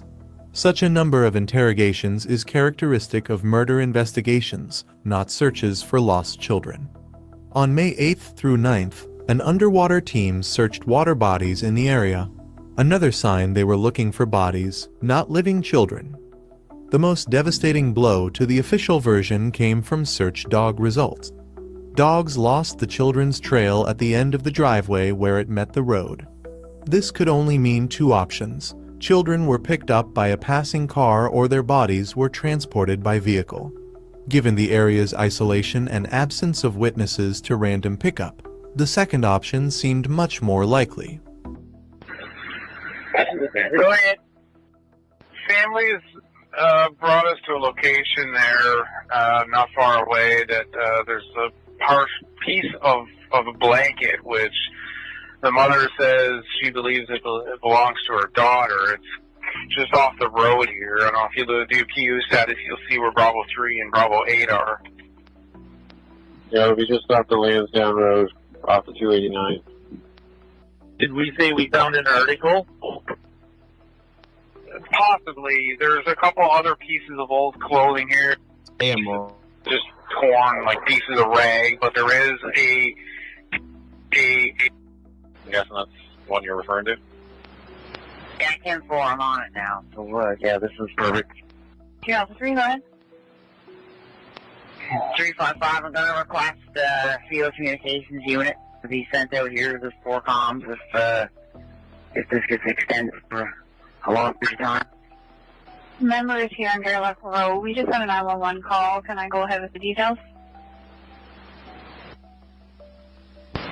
Yeah, go ahead. So we had a call via 911 from a Karen Ponacau. Kindly about 5 minutes. She was reporting just driving past a black Honda CRV, Nova Scotia marker Golf Mike Sox 320 that left the outdoor recreational park close to the residence. It is permanently closed. Complainant is unsure if related, but it felt a bit strange to her. Driver was a white male around 50 years old, bald with a mustache. And it left from 1480 Garlock Road. I can send that down to your MWS if it's easier. Got a copy to Bravo 3, deactivate and reactivate me to this one. 10-4, just came as an update there. Do you want me to send it to your MWS? 10-4, I think you probably sent it to all of us there. What was that address? Looks like the address is 1480 Garlock Road. And then I'm not sure. You know, there's certainly a possibility this one will roll into tomorrow. And I think Josh Weiss is, on call. So, I wouldn't necessarily cancel any big plans that you have. So optimistic. Maybe both the files that we have right now will get wrapped up. Copy that. Yeah, I'm just trying to figure out if I should cancel my plans or not. But yeah, just keep me posted and keep it in mind. Yeah, we'll do. Negative at the moment here. We're just over at the park and just still on the search pattern here. But we were just curious to know if you wanted us to kind of get eyes on that vehicle right away. Well, quickly there, just give her a call, see if I can get a direction of travel from her, and that way, if we do need to, we'll know which way they went. Okay, yeah, thanks. Looks like it's gated. From our vantage point, standby one. 355, is that the old KOA campground? I'll check there. Bye-bye. 355, do you want to send that name and number for that vehicle down to Corporal Bob Short? We'll look after that here. Definitely, thank you. Real short, I emailed that there to you. And 53 Alpha 3, 355? Yeah, turn around, come the other way. I'm up here up this road. Just right here. Sorry, up there. So should we have contacted the PSFB truck is requested for comms issues will be sent to the staging area. Delta 3, did you copy that? No, go ahead. 10-4, we talked to Shuby there. The PSFB truck is going to be sent to the staging area for the comms issue. And all stations, just ordering a black SUV just north of the residence and on the left side of the road. Does not appear to be a CRV, but it is a black SUV. If anybody wants to come up and have a look at that, just under the helicopter here now, if you guys have visual of it. Bravo 3 drove by that on my way in. That's a Kia Sportage, Delta Papa Uniform 468. I didn't run it, but there was nobody in it. I'm right here, I'll check it. Yeah, we copy that. There are two, looks like two individuals walking down towards the lake ahead of the vehicle. And there's a cabin at the end of the lake. That vehicle comes back to a Gregory Giffen from 805, go ahead. Yeah, we okay to cross the highway here and work the wooded area behind the residence? 10-4, I'm actually coming out for battery swap right now. Okay, copy that. Just let us know when you want to come back airborne. Just advising everyone on the talk group, public safety field communications are en route to that search you have there, and our ETA is about 1:05 p.m. 1305. Over there in Garlock Road, if you can copy this there, Corporal Short contacted a complainant from that suspicious vehicle call, and everything was done for it. Nothing suspicious about it. Control 4 copies. Just make sure Mom stays close to the house there in case they happen to sneak out and get back into the house. Search with the road of our building here. We've got all of our equipment on the go, and 22 members should land on site about 1:30, a little before, hopefully. 10-4, that's great. Thank you. There is a field, kind of an open area behind the residence there. I'll just stay west of that, so I won't come any closer to the backyard for that. Just let me know if you need to move in closer. I'll get out of the way. Yeah, no, you guys do your thing, and we're just going to work all these heavily wooded areas out here where you guys can't reach. Perfect.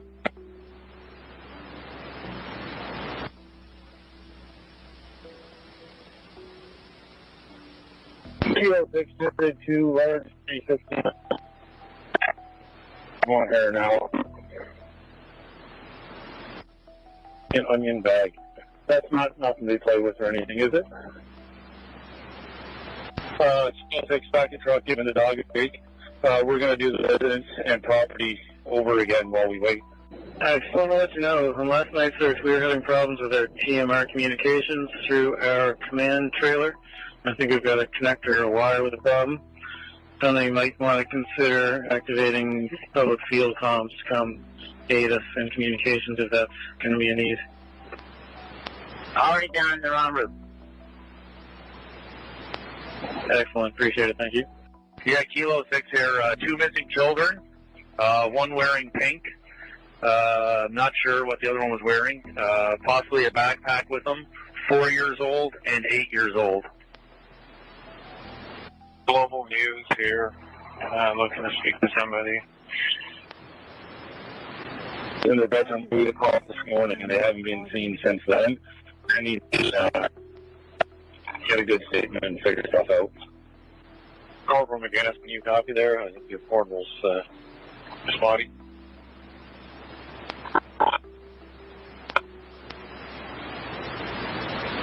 Was that you I heard on here that was going to do a search of the residence again? Audio.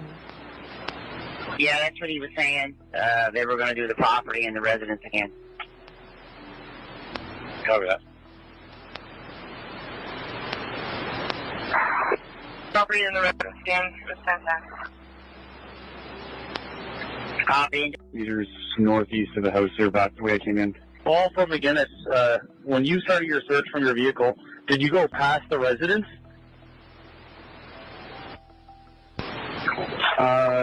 Yeah, I'm back closer to 10-4. Did you go down to the bottom of that long walkway with the marked signage on it, the reflection poles? Did you go down that long driveway that's gated off and has all the reflective post signs marked on the trees going down?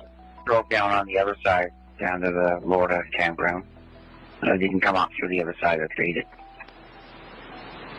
Hey, copy that, Joe. I'm going down there from the gated off side. Hey, Joe, can you swing back to the house? Should I drop off the pot first, or you got something? Yeah, drop them off first. Let's come back. Yeah, I just want to chat with you.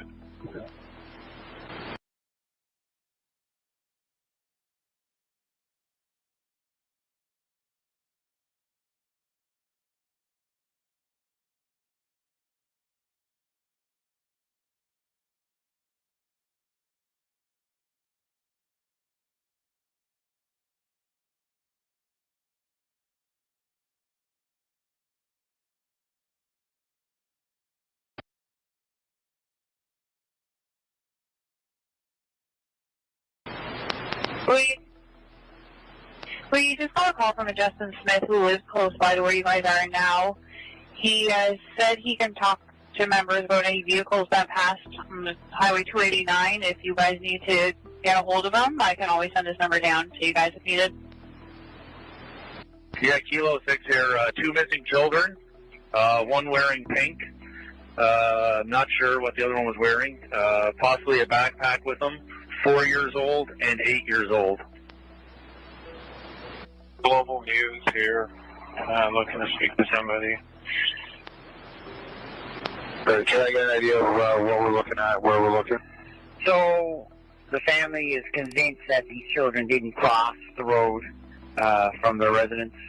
Of course, we're skeptical that we know how these searches go. But it's been a substantial amount of time. So we're looking at, originally it's a 6 kilometer, but now we're looking further out. Anyway, that's what we've got now. Okay, so over 6 kilometers out, I see that you have 2 locations here. Which location are we talking about starting point? At 783, so I see two locations where there's a lot of cars. Which of the 2 locations is the starting point for the missing? 1407 Scarlock Road is the last point known as residence. So we've been concentrating on the area behind the residence. So I see 2 locations in north and south. Which one would it be? Break, Station 83 is Control 4. I'm just facing the residence here now. So between, just off my nose, you can see the fire vehicle there with the lights on. That's the residence. Okay, 10-4, yeah, big red truck, we got it. And from there, they're looking out. I guess the 2 would have departed from there. Yeah, that's affirmative. So I'm essentially in the backyard here now, and sounds like they did not cross the road, but that's yet to be determined. And so yeah, we've been just pounding these hills back here. Okay, 10-4, thanks for the heads up. And do we know if there's a drone up in the air at all or not? Negative on the drones. Sounds like there's 4 drones on the ground. But none of the drones are in the air at the moment, and they're all monitoring Neutral 8-6 as well, and broadcasting their intentions when they're ready. Okay, 10-4, thanks. Yeah, right on. And yeah, I'm just going to work this area for the next little bit. Just let me know if you guys want me out of your way, and we're just going to be landing. Once we do, there's a, looks like an old park there, kind of to the south. Kind of southeast there on the other side of the road. That's where I'm going to stage out of. And then there's also a field. You'll see the comms truck up by the train tracks with this red and white strobe on in the boom. I was landing in that field as well in the back. Lots of room. Okay, 10-4, thanks for the info. Okay, 10-4. Otherwise, what are the details? Have they been gone in a long time? 0800.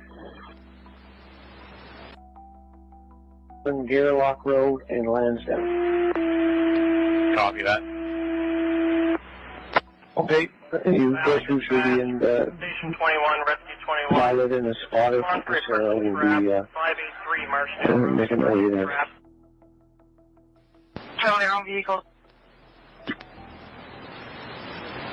Community hall, anything near the area that some trucks can park at, and work their way out?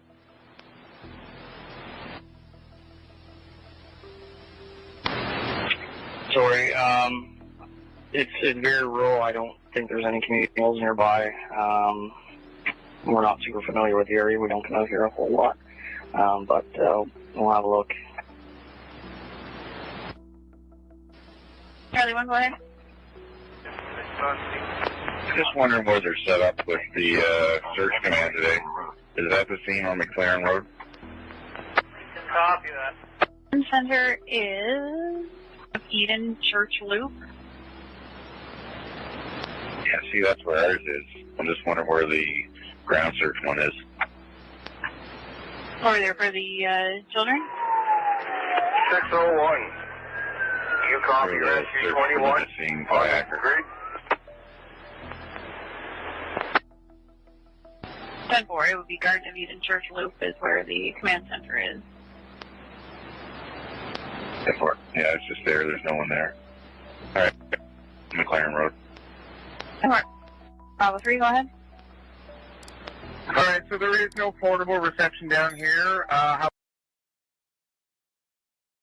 Yeah, from my understanding, Michelle, she is part of the Micmac tribe, which is where she's at, from my understanding, where she left and went to, back to, I should say.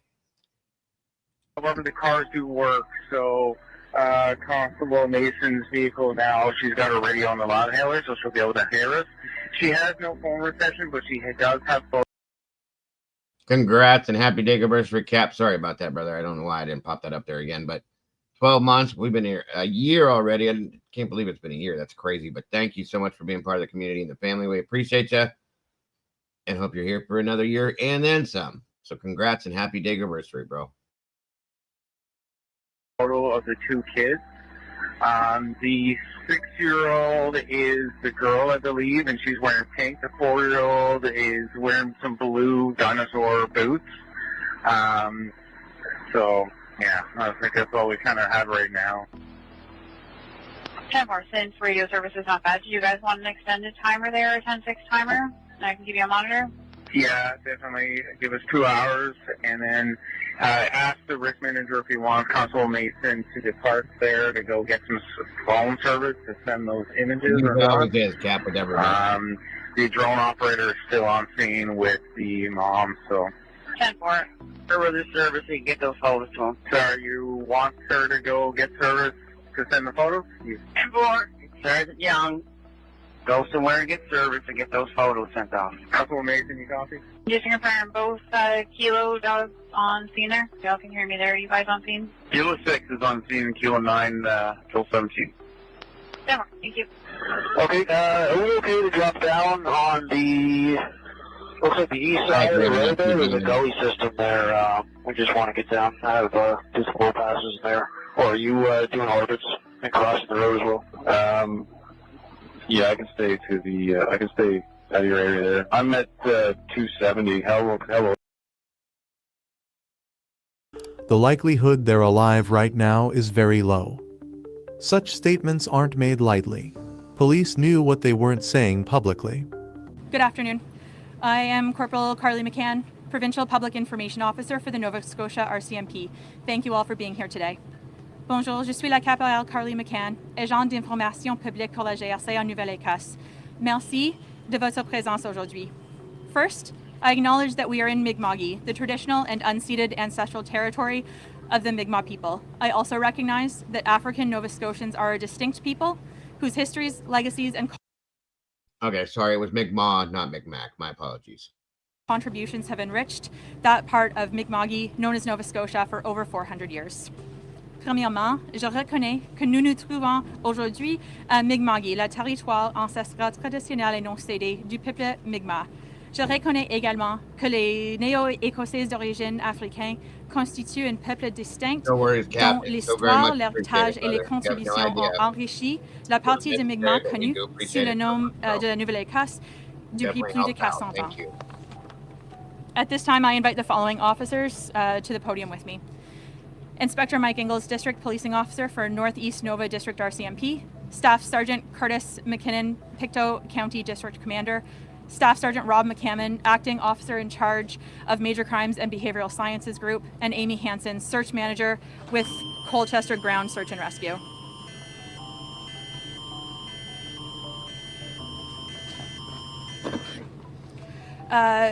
Staff Sergeant Curtis McKinnon will provide you with an overview of the efforts to find Lily and Jack. He will review the search and investigation that began on Friday morning and provide the current status and next steps. We will take questions from media present following that. I invite Staff Sergeant McKinnon to the podium. J'invite maintenant le Sergent d'État McKinnon à prendre la parole. Merci.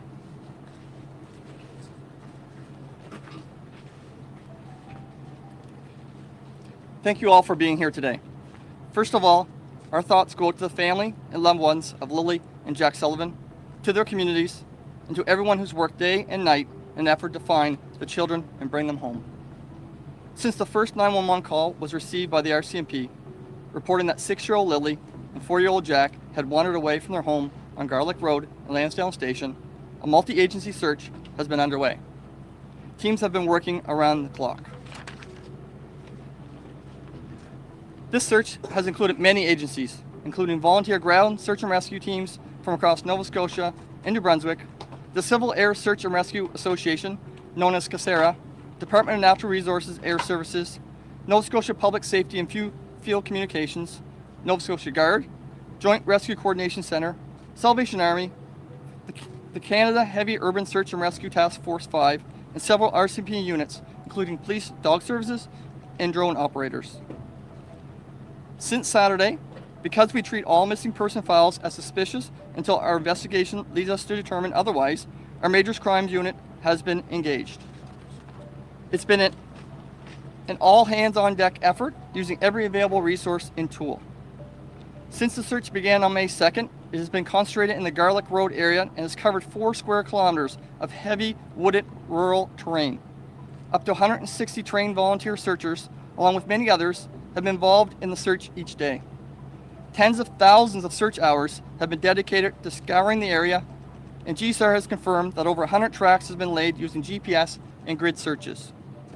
Efforts to locate Lily and Jack have also included 2 vulnerable missing person alerts, posting their children's photos and information on Nova Scotia RCMP website and social media accounts. Our social accounts have more than 300,000 followers, and releasing information to local media as well as reporters across the country. Lily and Jack have made headlines from coast to coast. While the search has been ongoing, RCMP officers continued with the missing person investigation, speaking with family and community members to gather tips and other information that could help locate the children. We have not received any confirmed reports of sightings.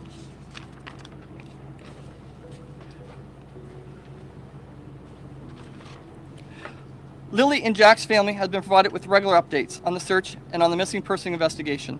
They've also been afforded supports. As of today, May 7th, the active search efforts to locate Lily and Jack will be scaled back.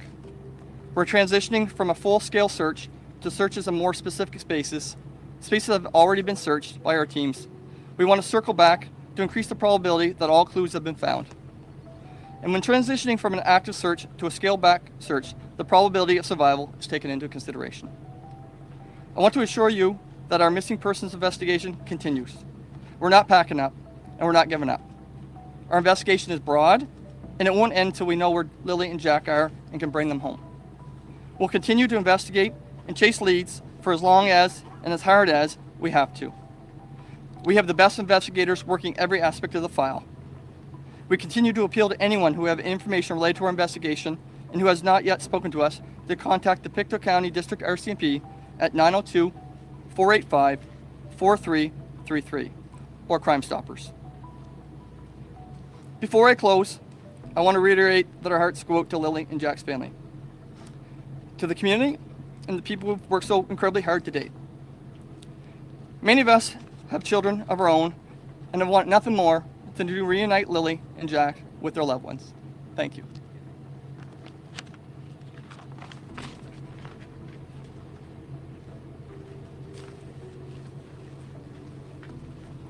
Thank you, Staff Sergeant McKinnon. I'll now provide his remarks in French. Merci à tous d'être présents aujourd'hui. Toute enquête qui travaille sur tous les aspects de ce dossier. What we'll be doing is we'll be continuing on. Just because today the search is being scaled back, we still will continue on, and we will go. Looks at it and says, you've searched very thoroughly this area. Mm-hmm. You would have found them if they were there, which then makes people, certainly on social media, people are assuming. Hey, we watched this a couple times. This part, you guys. There's some criminal elements going on here. Through all of these deadfalls, going through waterways and anything possible just to cover their search areas, so we know that everything has been so thorough. You've seen all that too. Hold on. Children experts. Michael Arnfield, a criminologist from Western University, gave an assessment that sounded like a verdict. It doesn't add up at many levels. Based on appearances, this went in the wrong direction early on, and key momentum and leads were lost when they were out in the fields looking for kids that maybe were never there. Former homicide investigator Steve Ryan pointed to the main problem. The parent's story leaves a very large hole in the investigation. So, given that there is no witnesses to what had happened, that leaves a very, very big gaping hole in this investigation. Parallels with other high-profile cases became increasingly obvious. Many viewers compared the situation to the Summer Wells case, the same isolated location, the same suspicious parents, the same sudden disappearance without trace. Like with Summer, children disappeared from a home where drugs were used, where chaos reigned, where parents cared more about themselves than children's safety. Viewers were particularly troubled by details about the party before the disappearance. Who were these people coming to the house in the middle of the night? What did they see? Why wasn't any party participant publicly questioned? Silence about these people suggested parents were hiding not only circumstances of the children's disappearance, but also their involvement in drug dealing. Extended family behavior also spoke volumes. Malhia's family immediately suspected Daniel. People who knew the children their entire lives immediately understood something was wrong with him. Their immediate hostility didn't arise from... This is the rest of it. It was a little bit long. It's almost over now, Alicia, if that's what you were asking. Nothing. They saw something in his behavior that made them believe in his guilt even before the investigation began. Public opinion has formed definitively about this case. Parents' behavior from the first minute indicated their involvement in the tragedy. Daniel's contradictory testimony, his theatrical emotions, strange comments about the backpack already brown from dirt. All this created a portrait of someone who knew more than he was saying. Malhia's silence and flight looked not like grief, but like an attempt to avoid further questions. Her decision to change her relationship status on Facebook during the search shocked everyone with its heartlessness. This was behavior of someone who already knew the family no longer existed. The most tragic thing in this story was that Lily and Jack trusted adults who should have protected them. Instead, they became victims of people for whom personal welfare. There was a lot of stuff put out via the Facebook pages, LL, in regards to drugs. There was supposedly, when they did the search of the house, they did 2 searches of the trailer, I guess. There was some paraphernalia found, per se, which that we don't, they didn't detail what it was. It could have been a bowl, somebody that smokes weed, I don't know. But they never detailed what it was that they found or anything like that. They're not going to put that out anyway. You guys know that. So I don't have any kind of, like, nobody from law enforcement came forth and said there was drugs involved. So without having that, it's hearsay as far as I'm concerned. You know what I mean? So we don't know, in my opinion.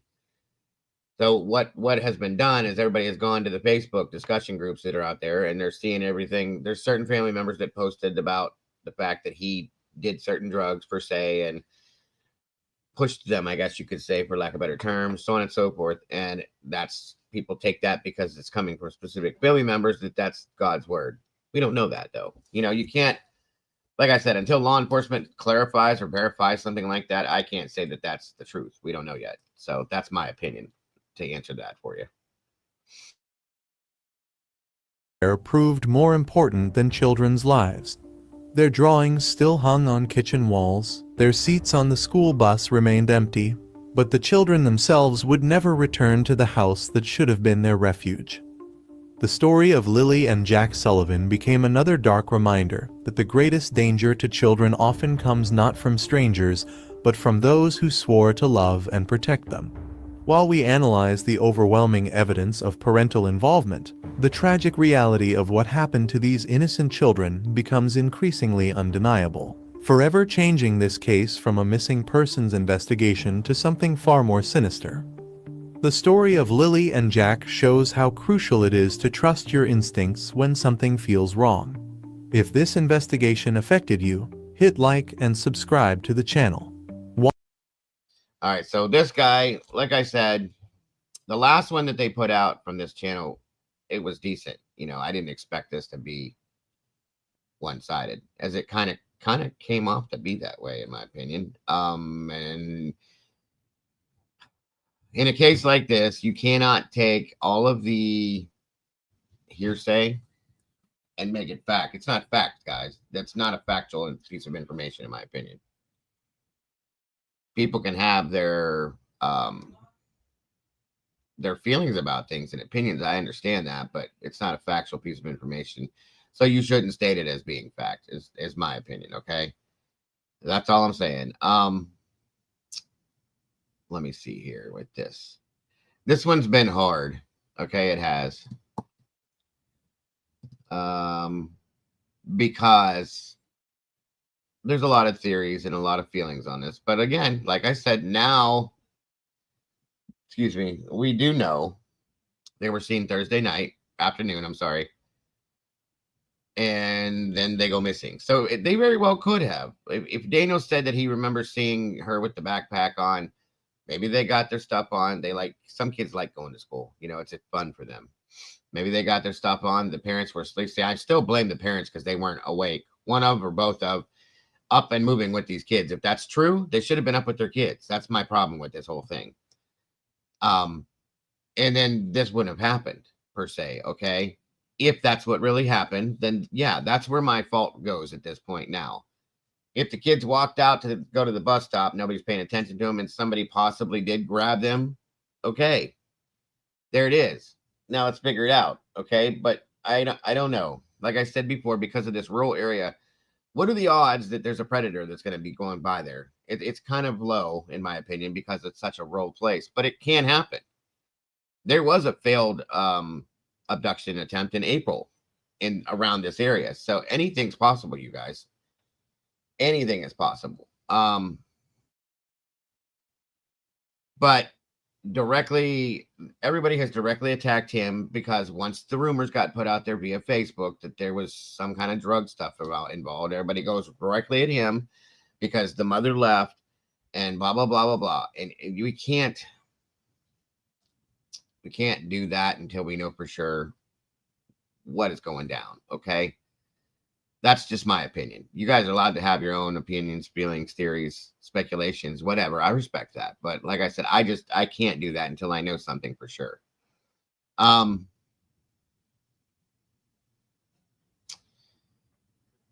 me see. I wish that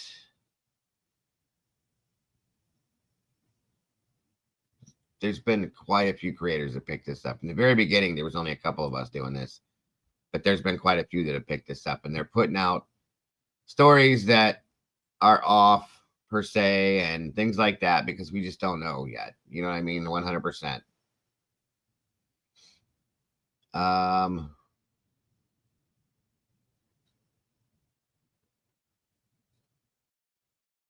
Did we watch this one yet? Maybe. Maybe not. Hold on.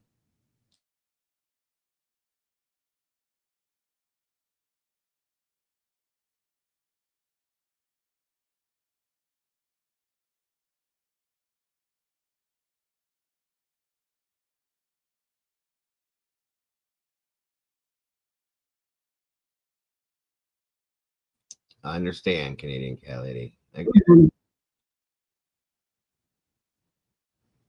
Sorry, guys.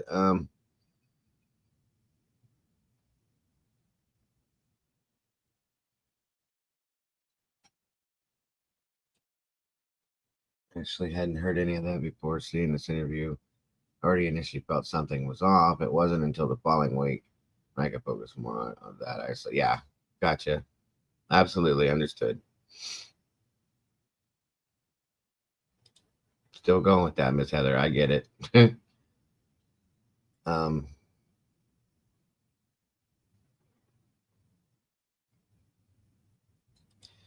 And that's understood too, Alicia. Like I said, the way that they come off, I think it's natural, especially in this kind of a genre, for people to look at the situation and say, that's wrong, that's not right, something's off here, something's off there.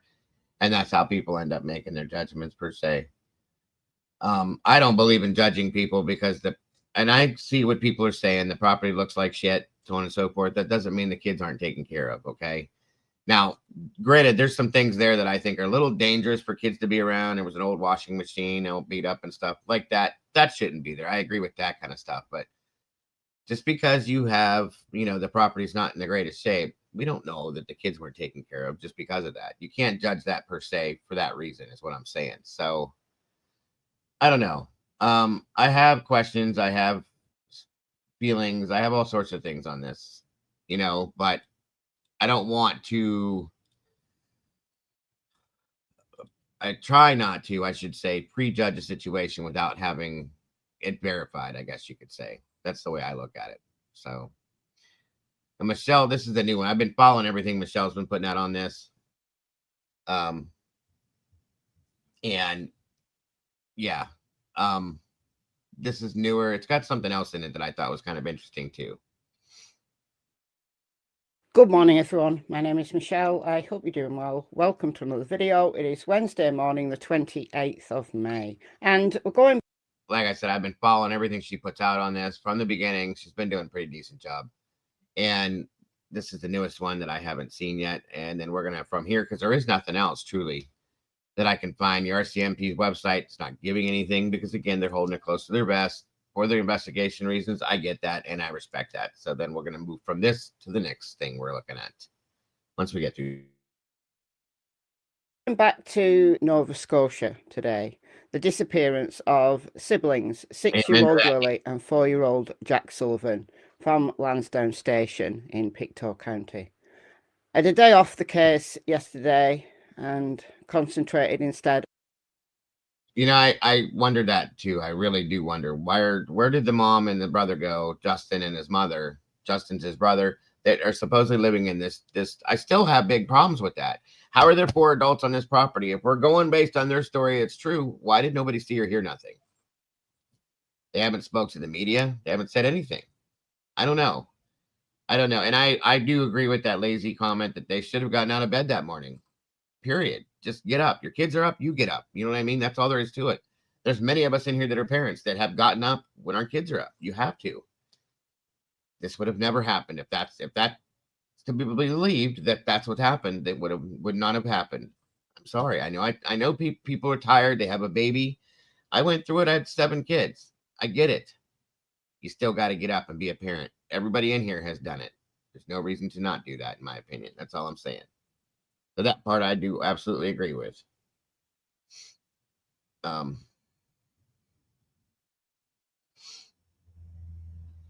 Yeah, that's another point too. Heather's got, guys, we've seen, how many cases have we covered for people that are loaded?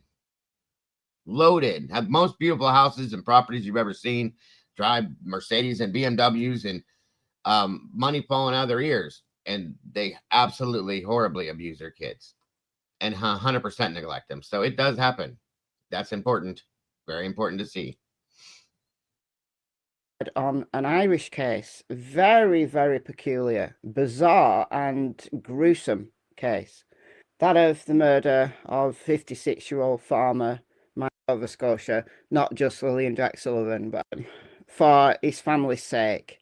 I did a video about Justin's case over on my other channel, Michelle Walks, a little while ago now. But where these remains were found is very close, about 20 minutes drive from where Justin's vehicle was found. So the remains have been found down here somewhere on Morley Road. So she's covering the remains that were found. This is who this was. And then it leads into what she says about Jack and Lily, for those of you that are a little confused with this. Sorry.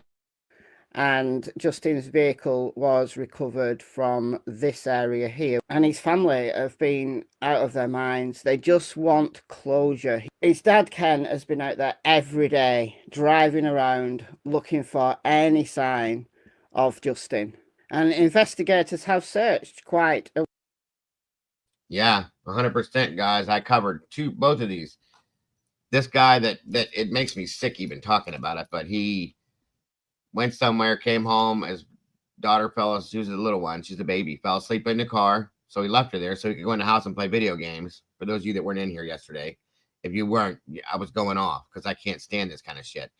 I left her in there and she died in the heat. And it had happened again many times in the past. And they had tons of money. They went to Hawaii. The dude was being convicted of murder too.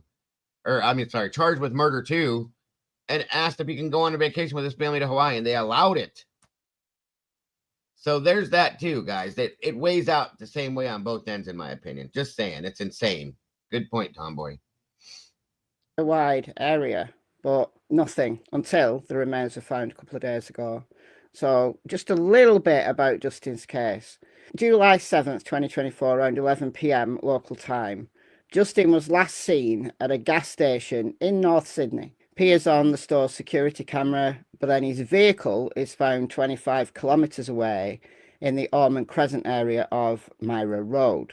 Now, there have been people charged in this case. In December 2024, police charged Mitchell George McPhee, 38, with manslaughter and with the robbery and assault of another man. Shortly after that, there was Ryan Joseph Pike, 36, was charged with second-degree murder and robbery.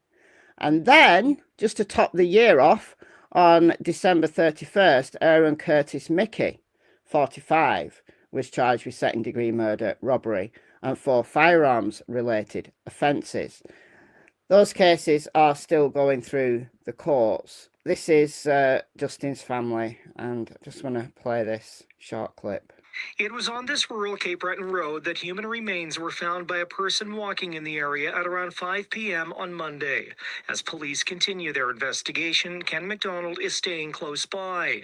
His 34-year-old son, Justin McDonald, has been missing for almost a year, and he's been searching every day since. With this find, we're just hoping.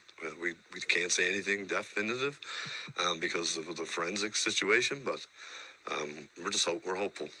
Maybe him. Police declared McDonald's disappearance a homicide in November. 2 men have been charged with second-degree murder, robbery, and assault in the case. 1 other man was charged with manslaughter and robbery. I don't know if you can say it's kind of like a horror story, and it just hasn't stopped. It's kind of been so repetitive over the last 323 days it is now. Knowing that, Justin's been missing, he's been somewhere. Knowing that he's no longer with us and still have to search has been probably one of the hardest situations a family ever would have to endure. Part of the Morley Road here was closed for public access today. Police say they will remain on scene for a few days yet as their investigation continues. They did decline an interview request today, only saying they'll provide more information once it becomes available. A forensic identification unit was still at the scene on Tuesday and is working with the medical examiner's office to identify the remains. McDonald's family is hoping for closure. It's absolutely a necessity for the family to be able to bring Justin home and take him to where he belongs and put him to rest. His parents are hoping the search is finally over and say they'll comment when they know more. So if you want to know the full story, then go and check out my video on Justin's case on my other channel, Michelle Walks. And if you don't know that I've got a second channel, well, I do. It's called Michelle Walks. So if you like this channel and you want more of the same, then go over and subscribe there, Michelle Walks. I'll leave a link to it in the cards, which will appear on the top right hand of your screen. That's if YouTube chooses to put it on, because they don't always. But the link to it is in the description box of every single video and every single live stream. Okay, let's move over to Lily and Jack's case. Now, the RCMP have spoken and they've said that no new searches are planned for Lily and Jack. No new searches are planned. Now, if you've been following the case, Lily and Jack were reported missing around 10 a.m. on Friday, May 2nd.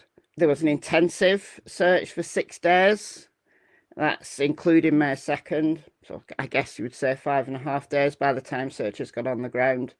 But on May 7th, at a press conference, the cops said because of the much reduced chance of Lily and Jack being recovered alive, they were scaling back in favour of more investigation. Okay. They did do another couple of days, the 17th and 18th of May. Got my dates right there, but it was not last weekend, the weekend before. And they found nothing, no sign, nothing. There was a potential footprint found on the natural gas pipe, which is a little bit of a distance away from their home. But there's no evidence that that was Lily and Jack. Dogs didn't alert to it. What concerns me is the lack of scent. There's bound to be scent on the property because they live there. But it concerns me that dogs didn't get a scent at all in the woods. That concerns me, as far as we know at least. It also concerns me that there's a number of inconsistencies in the timeline that the parents have given. It concerns me about the inconsistencies of Daniel, the stepdad. It concerns me that the mother, Malia, left the day after they went missing. Now, her family were told to leave because they were blaming Daniel. The children's biological father's side are also blaming both Malia and Daniel. And I've got to say, I don't want to cast aspersions. I don't want to lay blame where it may not be warranted, but I do have concerns about this case. And I have since the beginning, since the very beginning. I don't like it when a timeline is in jeopardy. I don't like it when somebody says, I did this here, and you find out they didn't do this here. That bothers me a lot. That's all I'm going to say at this current time. But did they wander away? I really don't know. It's possible. Of course it's possible. Of course it is. Kids do the darndest things. The lack of scent, that bothers me. It really bothers me. And I've got loads of videos on this channel about dog searches across various cases. But I did one a few days ago on this case. So there are reasons why there may not be a scent, but no, don't like it. Do not like it. Now, abduction. A lot of people think that abduction's possible, and it is. Of course it is. I don't believe that anybody would come into their backyard and abduct them from their backyard if they went out to play in the backyard. There's nobody that would walk past the trailer with the RV right there where Daniel's mother and brother live, even if they're not in. I was an abductor to know that. I would an abductor to know that Daniel and Malay were asleep. There's just too many risks, and apparently Daniel's mother has a dog. I haven't seen the dog. I don't know what breed the dog is. I don't know where the dog lives. He or she lives in the RV, or whether he or she lives outside. I don't know. But, nah, I don't think they were abducted from the yard. Now, if Lily and Jack tried to go to school, that's indeed if they went missing on the Friday morning. That's another story. But if they tried to go to school, if Lily was coming in the room because she wanted to get ready for school, what if they set off for school and went down the driveway, waited for the bus? They didn't really know the time the bus came. They missed the bus. They waited a while, and then they started to walk, thinking that they could walk to school. Well, anything could have happened at that point. They could have been picked up on Gaylord Road. I think it's a good possibility that they may have tried to go to school. So they're not in the woods at all. But I just can't shake the possibility that some kind of foul play has happened here. I think there's something more to this case that we don't know about. Anyway, the RCMP said, this is RCMP spokesperson Corporal Carly McCann said on Tuesday, the work to find Lily and Jack remains very active with a full complement of resources, tools and many investigators engaged to determine the circumstances of their disappearance. There are no planned air and ground searches at this time. Any further searches will be determined based on the investigation. She wouldn't comment on whether the force has used polygraphs as part of their interviews in the investigation. Any of the investigative techniques that are being applied and used aren't going to be part of any information that we release to the public at this time, she said. So they're still remaining tight-lipped. It is a little bit heartbreaking that they're not going to plan any more searches. Certainly not in the near future. I did get the feeling that the searches on the 17th and 18th of May were a final last-ditch effort, but in favour of other investigative techniques. What, collecting surveillance cameras? Yeah, great. A property owned by Melissa Scott, a neighbour from 3 miles away. May 20th, they finally went to get her trail cams, of which she's got 40-acre property, 7 trail cams on the property. I'm sorry, that's not good enough. I mean, look, they've probably collected the surveillance cameras and any trail cam footage from neighbours closer already. But the thing that gets me is if they've not done a full sweep and a full analysis of the surveillance cameras in the area, how could they say right from the jump that there was no signs of an abduction? How would they know that if they'd not even investigated the possibility? How would they know that the family were telling the truth about their whereabouts if they'd not looked at things like surveillance cameras, as many as is available? I mean, look, it's a very rural area. How can you say that there's no abduction? Now, look, a retired police detective has commented to Global News and said, this is a big statement. So let's listen to this news piece here. They gave you a clue when they said no abduction. That's a big statement to make at this early in the game. It's been 24 days since Lily and Jack Sullivan were reported missing from their home in Lansdowne Station. Family members have speculated the children were taken, but police have remained adamant they do not believe the siblings were abducted. According to Nova Scotia's recently updated policing standards, abduction is defined as when a person under 18 years of age or a vulnerable person is taken without the permission of their legal guardian. Jim Hoskins is a retired HRP officer and former major crimes staff sergeant. Despite not working the Sullivan case himself or being privy to any information regarding RCMP's ongoing investigation, he can see only 2 remaining possibilities. What I see from the outside, there's only 2 options here. Criminal involvement, search, they haven't found them yet. They legitimately got lost in the woods. I felt, okay, let's give them a couple of days to see if these kids are just wandered off, because they're only 6 and 4. So are they lost? They'll find them, maybe. If not, let's see how far it goes. And I says, and it goes beyond 2 or 3 days. Uh-oh. That was my reaction. What's next? Uh-oh. A feeling felt across the province that could be driving public obsession with this case. Canada. Okay, we did see this yesterday. I'm sorry, you guys. I didn't realize that. The fun of the beginning of it is why, because I skipped through the beginning yesterday. I couldn't remember. So the way that it's dated, I thought this was new. So my apologies. Anyway, that's all, guys. There's just nothing new coming, except for, hold on.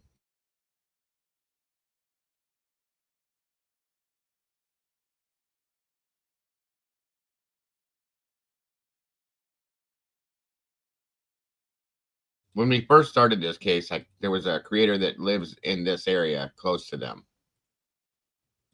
that covered this. If you guys remember, it's one of the first ones I looked at because she lives in that area. She has like local news and local information. She did drop something just a couple hours ago on this, and I thought it was interesting. It would be interesting because there would be new info on this. So, one moment. Day 3 in the search for 5th day. 3rd week. We have confirmed that Lily and Jack were observed in public. They should have brought camera footage to the RCMP almost immediately if they lived in such a close range. I don't know why people would wait 3 weeks later. Still no answers. 9 years ago today. What happened to these 2 young children? Remains a mystery. Urgent story unfolding right now. Who is missing? An unsolved murder.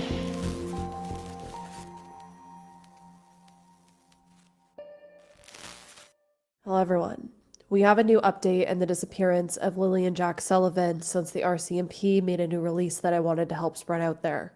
As we know, on the morning of May 2nd, 2025, 4-year-old Jack and 6-year-old Lily Sullivan were reported missing. Their mother and stepfather claimed that they wandered outside into the woods. And since then, authorities have been searching for them, including conducting multiple ground searches. I spoke in depth about all of the details regarding the timeline and the searches in my previous videos, so please go watch those first if you're unfamiliar with this case and then come back here. But as we all know, the children have still not been found. But as of May 28th, there is a new update that I think is important to spread the word on. Information that might help quell rumors, as well as information that is just important to spread out there so hopefully answers can come. After gathering additional video footage and details, the RCMP has now put forward that they have details that both Lily and Jack were last physically seen on the afternoon of May 1st, and they were seen in public with family. meaning the day before their disappearance, they were physically seen. However, there is no other details provided, like the family members they were with, how this information was obtained, and where they were last seen, but that does start to rule some things out. About a week ago, there was also talk about collecting video footage from neighbors. Melissa Scott's trail cameras might contain clues about the disappearance of Lily and Jack Sullivan. RCMP asked her for days of footage as the investigation into the missing children approaches the 3-week mark. It's scary, especially not knowing what happens. We definitely keep our kids a little closer to home now. The 4- and 6-year-olds were reported missing from this home on May 2nd, launching a massive search of the woods surrounding the home. No trace has been found, and RCMP haven't ruled out the case is suspicious.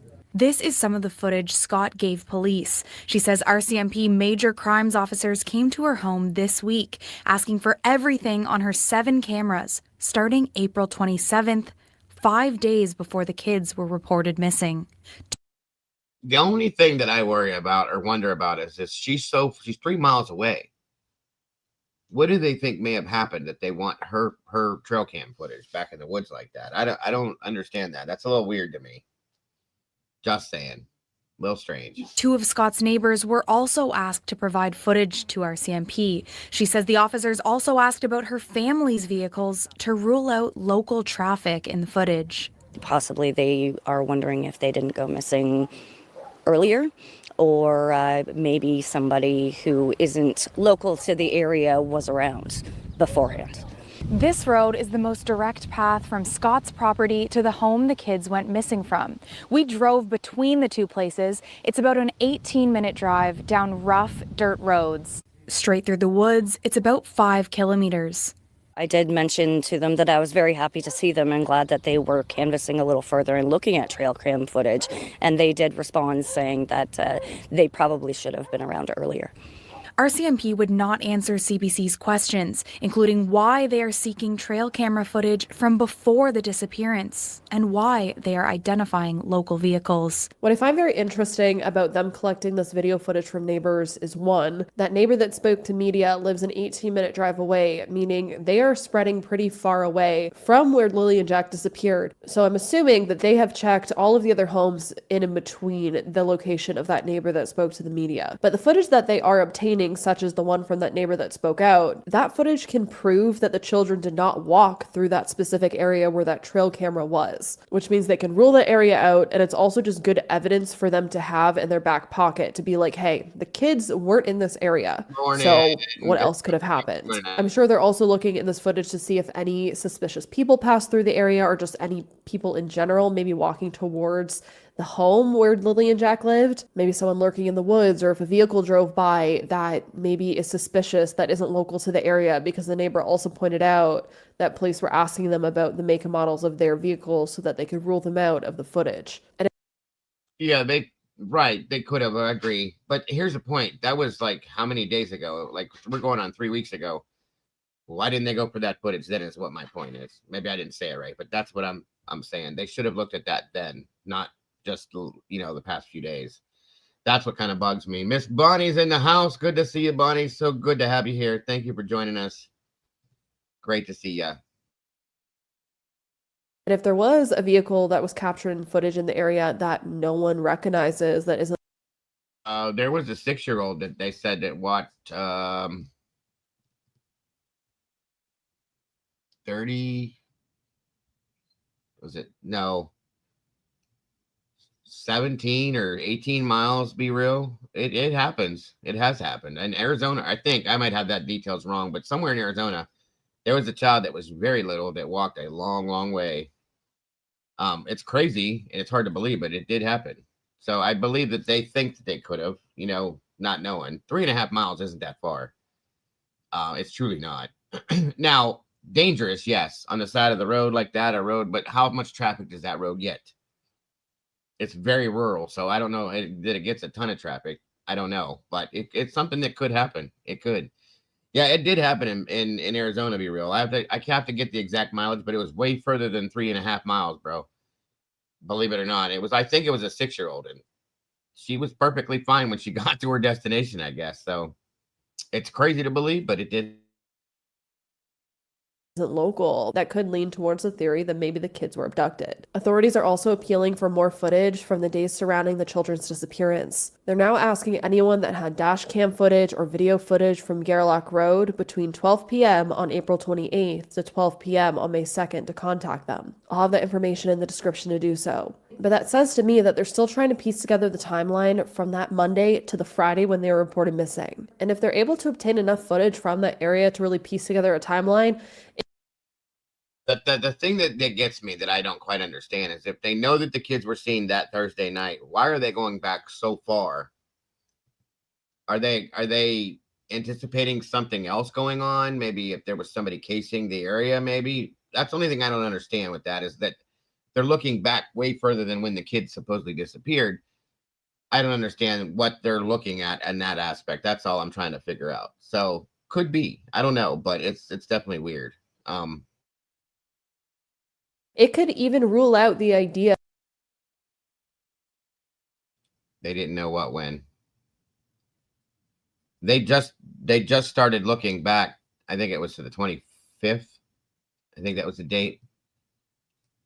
Recently is when they put that. I said it said in the 16th, I think, is when they looked back, and that's what I'm saying. If that's what you're referring to, Alicia, I didn't know what you meant. But it's just I don't understand why they're going back so far. Unless, like I said, they're looking to see if there was somebody in that area in that period of time, maybe that should have been casing the area, trying to see if that could have led to what happened with them. Is what I'm saying. Oh, I know, Be Real. It's hard to believe, but if he follows Lily on everything she does, he's going to follow her everywhere. Yeah, like a stalker demon or something. That's what I'm talking about. Somebody that was casing the area. They asked for the footage from the trail cams last week, found out that they had seen them 2 days ago. Okay. I'm confusing myself, I think. That's what I mean. That's what I've gathered from that, thinking possibly they're looking to see if there was somebody around there that shouldn't have been. You know what I mean? That's what my thought came to on this. That's the only thing that makes sense. of them being kidnapped, because if there is specific footage from that time frame in that area, they could prove and say, hey, no one strange came to this location. So either the kids did wander far enough away somewhere in a direction we couldn't see, or something else might have happened. Or maybe they do. Oh, yeah. Sorry, I misunderstood you. Right, they knew. Just ignore me. Moving on. See something suspicious in the footage that leads them to think, the other way. As we know, the searches were scaled back after May 9th. But what we didn't get to discuss together is the additional searches that took place on May 17th and May 18th. Those searches were both ground and air searches that entailed more than 115 searchers from the surrounding areas, focusing on specific areas of Gairloch Road. The searches were also supported by Nova Scotia Public Safety Field Communications and the EHS Emergency Preparedness Special Operations. And from what we know, nothing was found. A big question is, will they be doing further searches? Well, they've said that any further searches will be determined based on the scope of their investigation. Essentially, they're not going to continue to send searchers out there to basically chase an empty lead. They essentially are saying they've, searched as much as they could in those 7 to 9 days, as far as they could. They searched kilometers away, and they didn't find one thing. They didn't find Jack's diaper. They didn't find a boot. They didn't find a piece of clothing. They didn't find any part of their bodies. They didn't find the kids themselves. They found nothing to believe at this point that the kids wandered out there. So they're not going to continue to send people out there when they could be using those resources elsewhere, which is unfortunate, but it's understandable, honestly. They're ruling things out one by one. And we've spoken in previous videos again about how far away they searched. And while anything's possible, it's possible that the children were missed and they are still out there. It's still very unlikely to me, just based off the information we know, that a 4-year-old would wander that far into the woods in nothing but a diaper in 1-degree weather. Just imagine not only how cold it is, they're wearing a diaper, there's tons of branches that would just scratch him all up walking through those woods. It was so dense. I can't see a 4-year-old deciding to just do that for, fun. Again, anything is possible, I guess. Authorities have said that to date, 355. See, I don't think they were in the woods at all, you guys. In my opinion, I don't think they ever went into the woods. That's just me. I don't think I've ever thought that, to be honest with you.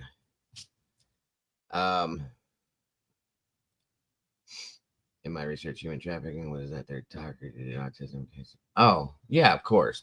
We've looked at that too, Jeremiah, and it's a thing. It is. Again, it could be anything. I don't think they went in those woods at all. If anything, I think they walked down to the end of that driveway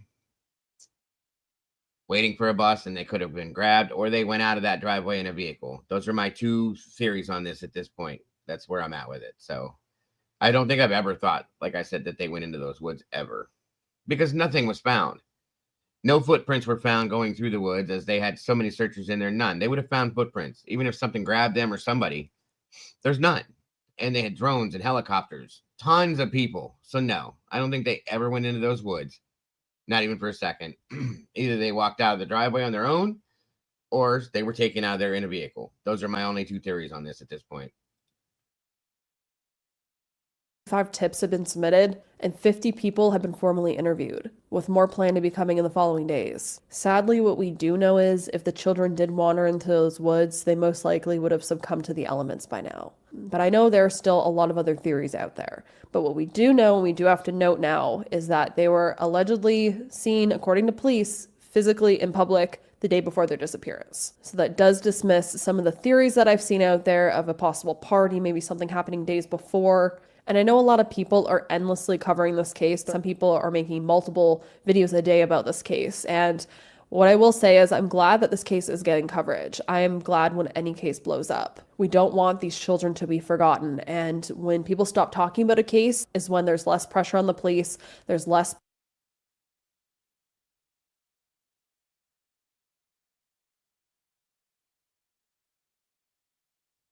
Here it is, you guys.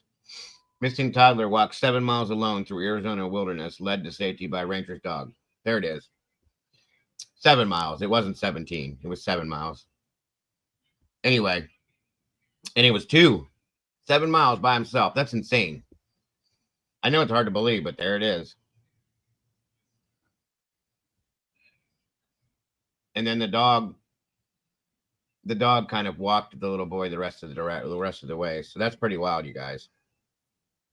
It gives you hope, but there again, you just don't know.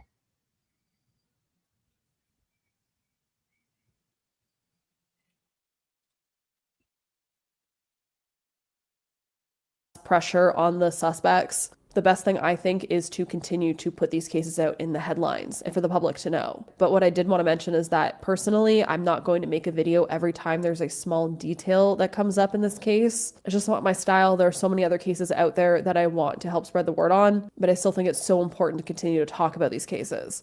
And when I read That's where the scent stopped, Jeremiah, at the end of the driveway. the new update and that authorities are looking for more people to submit video, I thought it was very important to get out here and talk to you all about it and spread the word on it. So if you're able to share out this video, share out the RCMP's new update, or just even go on Facebook and write a post saying, hey, anyone in this local area, authorities are looking for footage, either dash cam footage, doorbell footage, anything in this time frame, in this local area, it may get far enough to get to those that have the answers. What I fear is that there is someone that possibly drove through that area in the days leading up to the disappearance, on the day of the disappearance themselves, that possibly drove down Garlock Road that had a dash cam. And they just don't know that their footage is important. They might have just been driving through on a vacation somewhere and, went back home, and they don't know that their footage is so important. And maybe the valuable footage that could get the answers that the authorities need, that could find these kids. And my fear is that not only they don't know that, but that footage could get overwritten before authorities get it. So please just share it if you can, especially if you live in the local area, or even if you don't, because again, it could just be someone that was just driving by that, was on vacation or something, or on a business trip. And that's what could crack this case. But what do you all think about the new updates? What do you think about the kids being confirmed to be alive the day before their disappearance? Because again, I know there were a lot of theories out there surrounding, the days before. I'll be in the comment section chatting with you all. If you have any additional information that I don't know about, let me know down below. Let's continue this conversation. Okay, so she's just basically the whole Thursday being seen thing is all we know. So, gotcha. Let's see.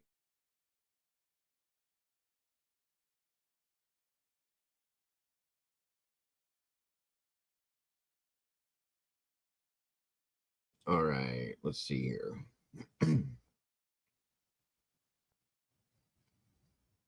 I really hope something happens with this soon. I really do. Because it's just going to get worse and worse and worse. You guys know that.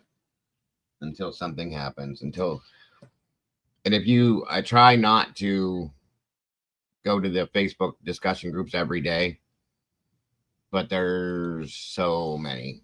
I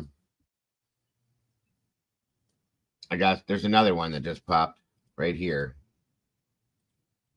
I try to do it every few days to see if there's anything new. Breaking, Lily and Jack Sullivan mystery, shocking discovery. Footprint found in search area. Are we closer to finding? See, that's old though. I don't know. This one's just bothered me, as they all do, when it comes to kids. Sorry.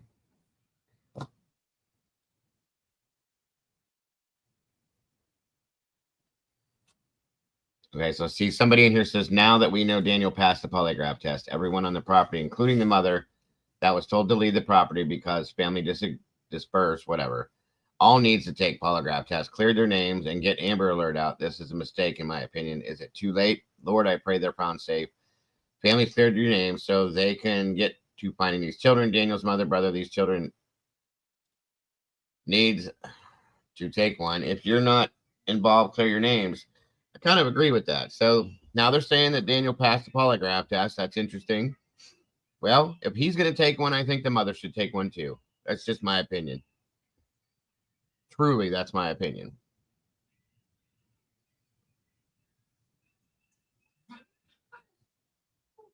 Okay. So CBC put that out, I guess, that he passed it. There it is. Good. See, now maybe people will back off of him a little bit because I've told you guys, he's the only one that has showed any interest in trying to help in this situation. So she needs to take one.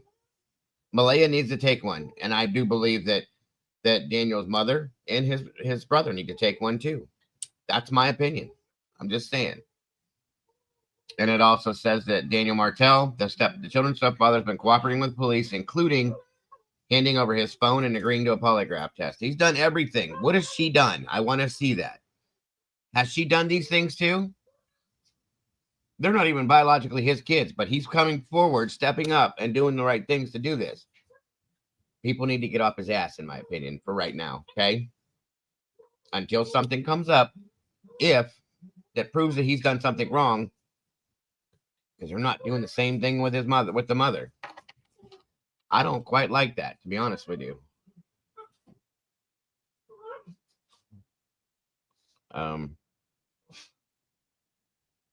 Hold on. And I don't blame him for requesting that. Like I said, to clear his name. And that other idiot, that's all he cares about is clearing his name. Well, that's kind of important, guys. You need to clear people before you can figure out what happened. Truly, think about that. Hello, Hope. Thank you for joining us, dear. Great to see you, Val. I hope you're doing okay. All right. Let's see.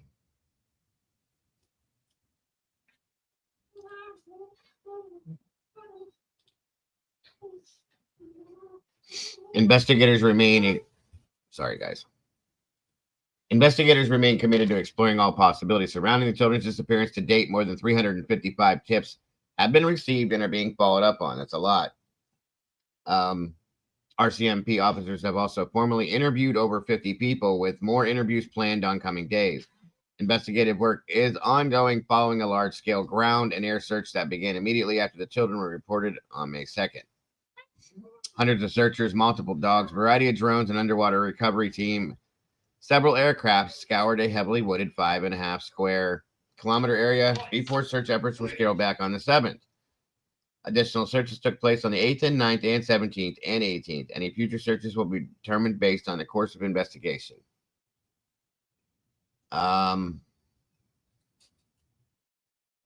see, the Thursday thing on May 1st came from a RCMP officer. That's why it's important. Sandy Mathero, Northeast Nova. Yeah. We're now asking anyone who has dash cam footage or video along Garlock Road between 12 p.m. on the 28th and 12 p.m. on May 2nd. So, see what that tells me? Think about that. They're asking for dash cam video between those days, meaning anybody that drove down that road. So I think they're looking to see if they see them walking or any other cars, to pick up license plate numbers and stuff off of vehicles driving back and forth, and to see if they see the kids there anywhere. That's a good idea. That's where their investigation is with this at this point, in my opinion. Let me see. That's nothing new. Nothing new. RCMP is asking all the public for video footage. Agreed. Trying to make sure I'm not missing anything. This is all older stuff. Hold on.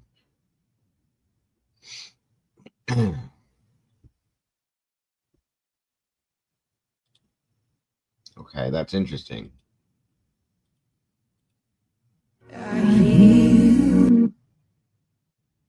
Okay, so that's pretty much it there, you guys, as far as that's concerned.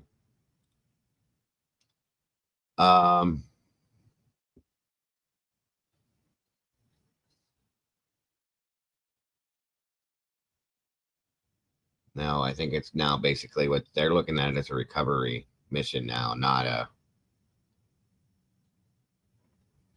search.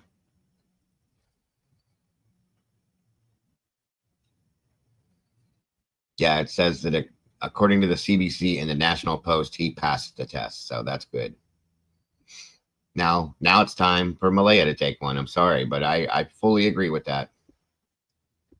And if anything, if she had nothing to do with anything, she should be coming forth and saying, hey, let's do it. I want to do it right now. She should have done it before he did it as a mother. That's my opinion. She should have. And if she doesn't want to do that, that tells me something in itself, okay? I think that tells its own story. If she refuses nor doesn't want to do a lie detector, why would that be, you guys? As a parent, tell me this. If you've done nothing wrong, you know you haven't. I'd be all over taking a polygraph test. I don't care what it says.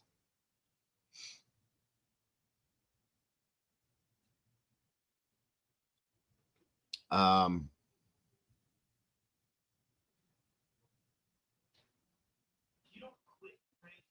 me see. Yeah, there's still people that are going to doubt him. That's true. Hold on.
I'm completely muted. Sorry, guys. Sorry.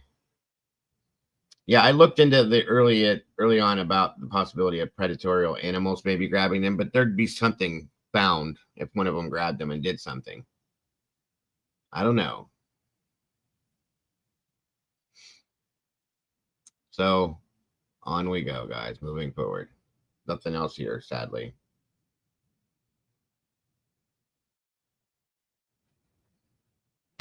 It's just sad. The whole thing is sad, and it's just not right. The only people, truly, in my opinion, that suffer the most are. Can you guys hear me now? I hope so, Demon. I hope she does. I do. I truly hope she does soon.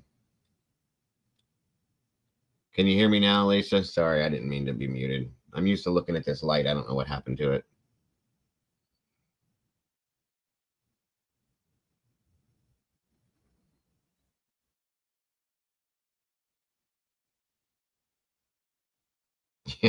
Yeah, I agree with that one, Jeremiah. Okay, thank you, Lisa.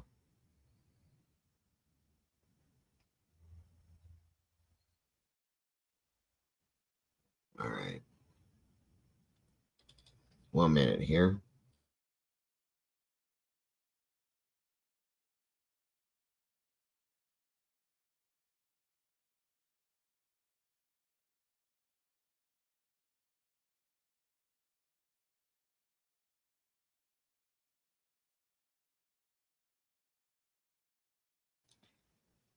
Okay, this next up, I've been trying to run some kind of couple stories a day, newer stuff that's going on, just to keep everybody up on top of it. This is a wild one. Another wild one. Let's check it out. Hold on to your chairs, everybody. Right, for someone to be Keep your tied hair up to on. a chair outside when it's cold out. What you got to understand is the things you use to implement restraint are not even close to legal. On a chilly night, November 2022, police in Wildwood, Florida found a woman tied to a chair in the backyard of a home. They'd soon discovered that the woman had developmental and physical disabilities that made it nearly impossible for her to advocate for herself. And despite pleas from officers on scene that the woman go to the hospital, the owner of the care home where she lived seemingly refused. Just days later, some of those same officers returned to the care home, but this time for a death investigation. I agree. We are partnering up with our sponsors at Morgan & Morgan to talk about the ongoing legal battle to hold the caretaker accountable and get justice for Nicole Baker. Welcome to Sidebar, presented by Law and Crime. I'm Jesse Weber. We're bringing you a heartbreaking case today. Allegations of incompetence, allegations of medical malpractice, allegations of a lack of empathy, and all that apparently led to the death of 27-year-old Nicole Lynette Baker back in 2022. Attorneys with the powerhouse law firm Morgan & Morgan claim that the actions of caretakers at the care home where Nicole lived caused her to die. And it's their alleged inactions that are being called into question in an ongoing lawsuit that we're going to talk about.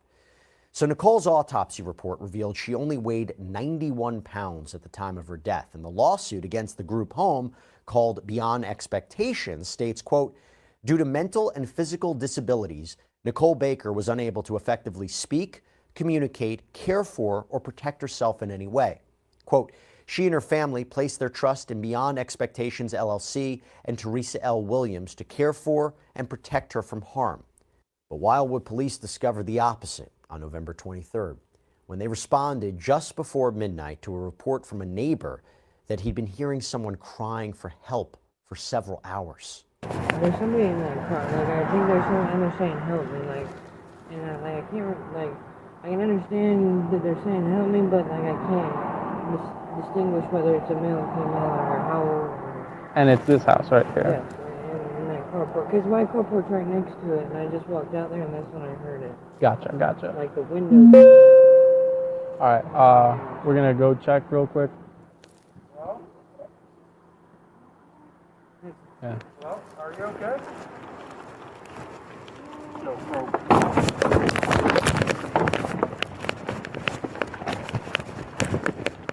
449 Sumter, send back up. The other officer's body cam gives us a better angle of what the officer saw through that fence. Hello? Hello? Are you okay? Yo, bro.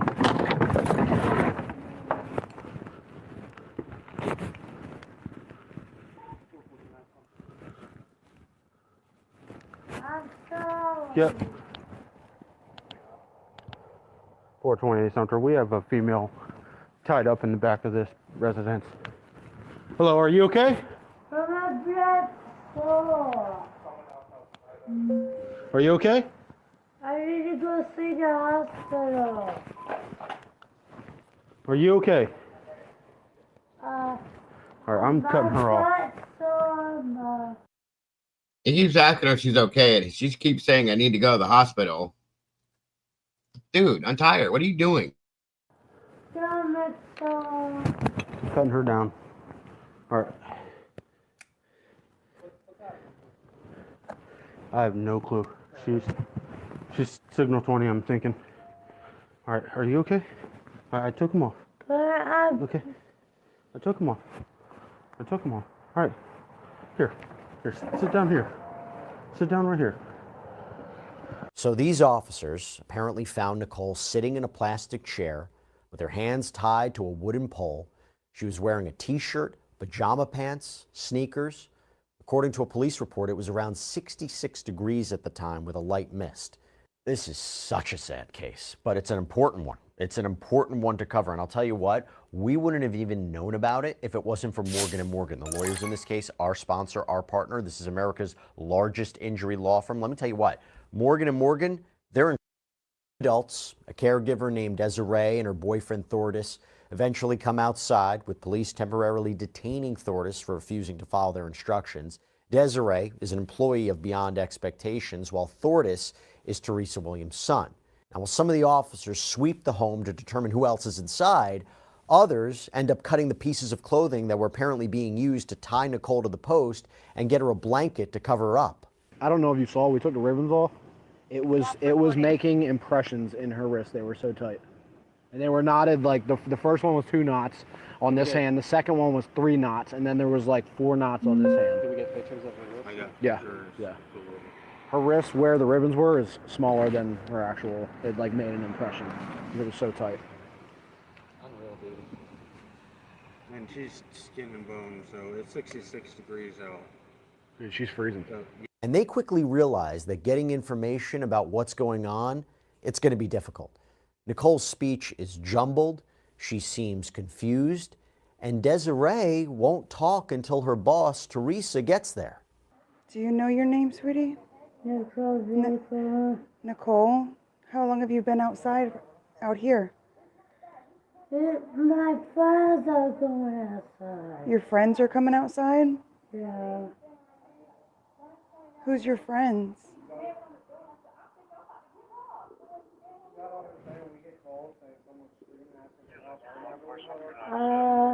I went outside all week. All week? Yeah.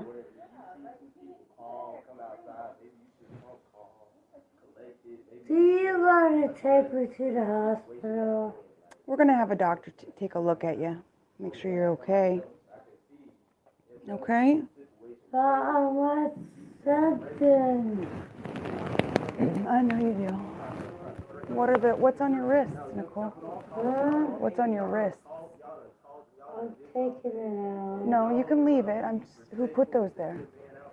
I don't know. You don't know?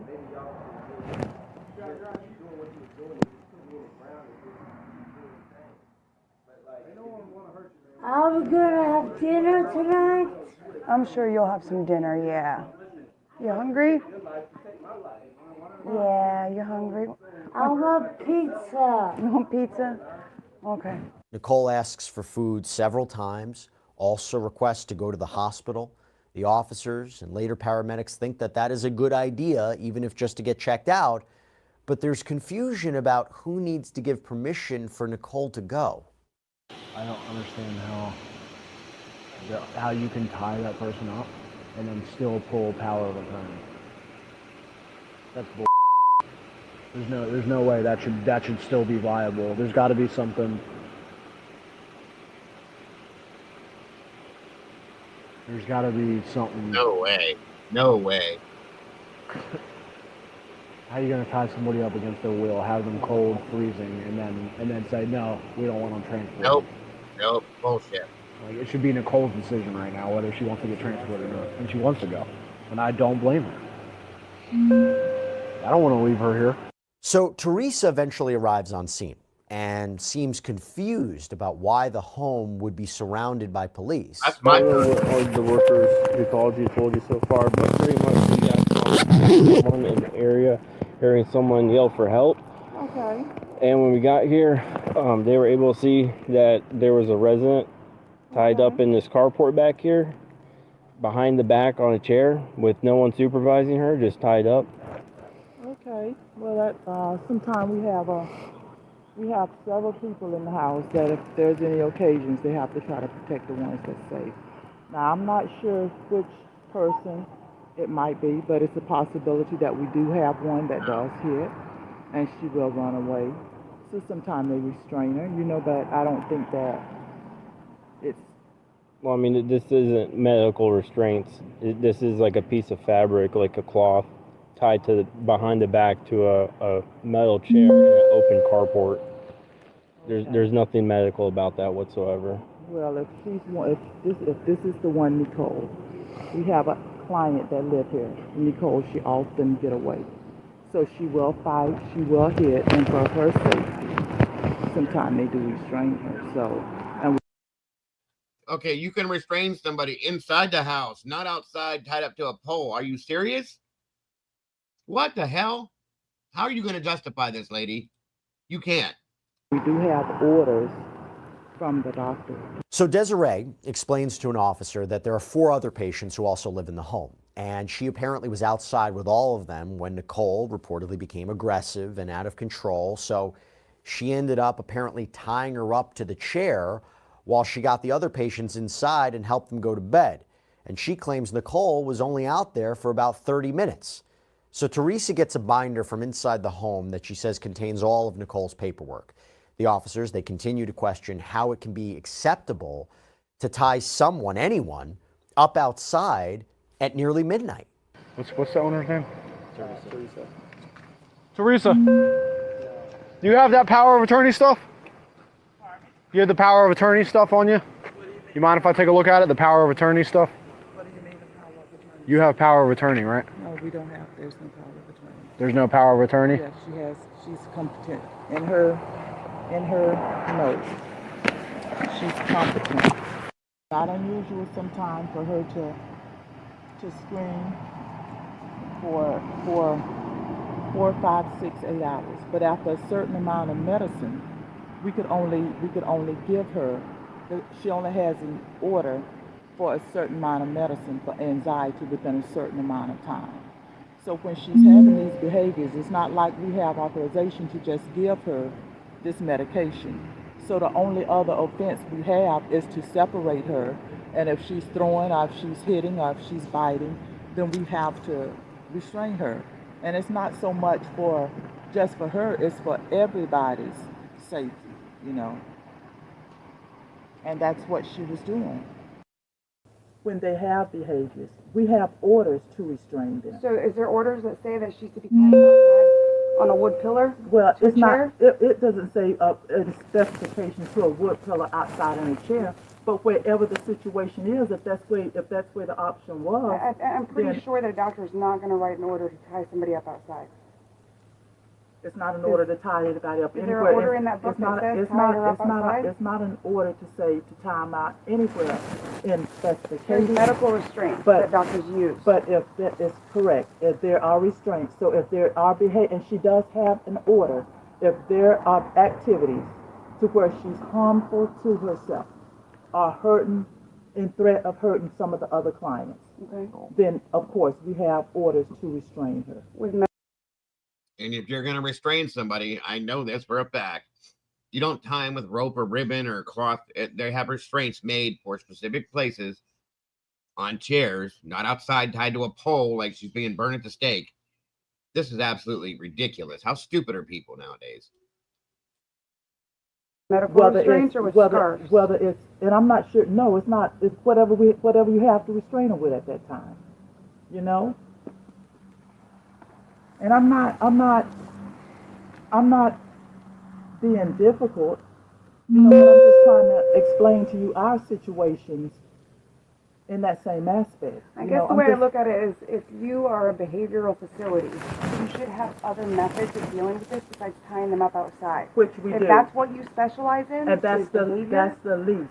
That's the You last. don't tie people up outside. That's the last. And I don't Call think law that. enforcement if there is something that severe to where you have to, if you feel you have to tie a person up outside because you are that worried for the safety of them and the safety of the people in the home, then at that point you pick up the phone, you say, hey, I need 911 here. But Teresa continues to insist that the caregivers have permission to restrain Nicole when she becomes a danger to herself or others.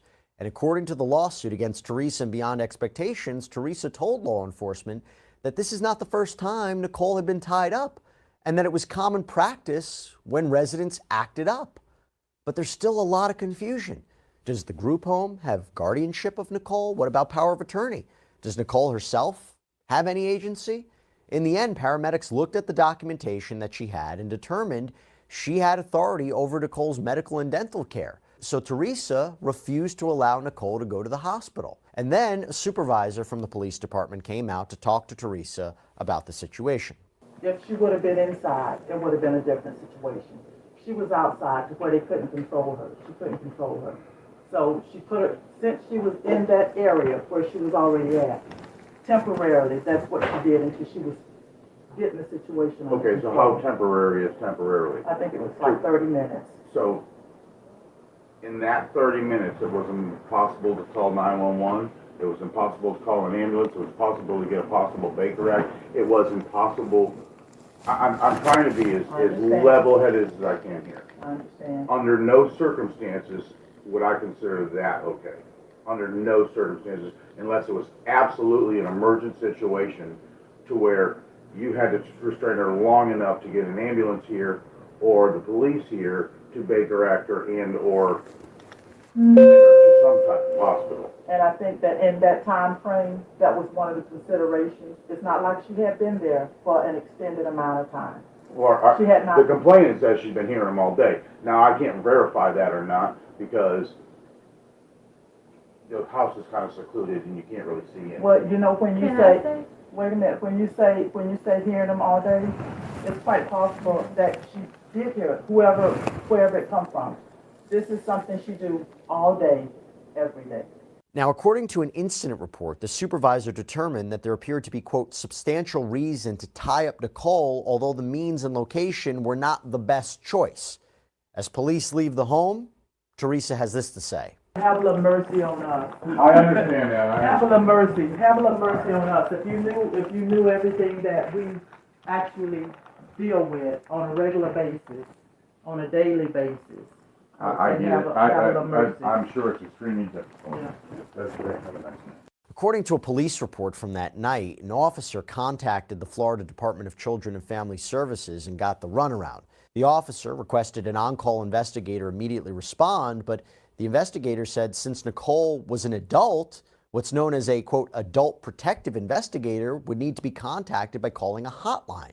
So when the officer called the hotline, he was told they would try to get out there within the next 24 hours, but couldn't guarantee it. Less than a week later, after all is said and done, Nicole would be dead. Officers, including some of the same ones who had responded to the home days before, responded to a call about an unresponsive person. And despite the apparent emergency situation, an officer had to actually jump a locked gate to get inside the property. Crazy. 430 Sumter, Channel 14, gates locked.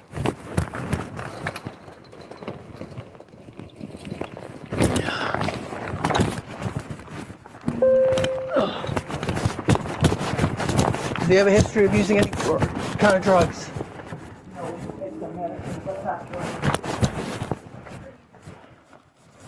Does he have any? Does she have any medical conditions? Yeah, she's got a lot of medical conditions. Nicole. Yeah. I'll take over compressions. I need you to go open the gate for AMR and the EMS because it's locked.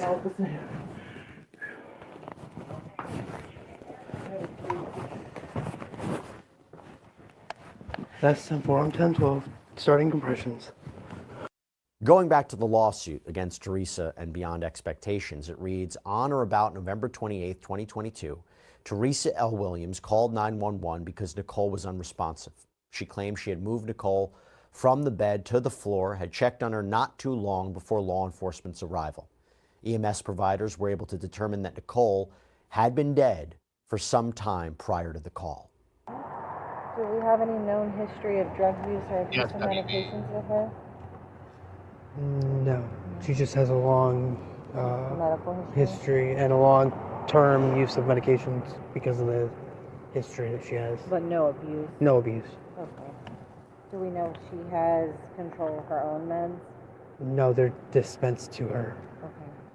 by the caretakers.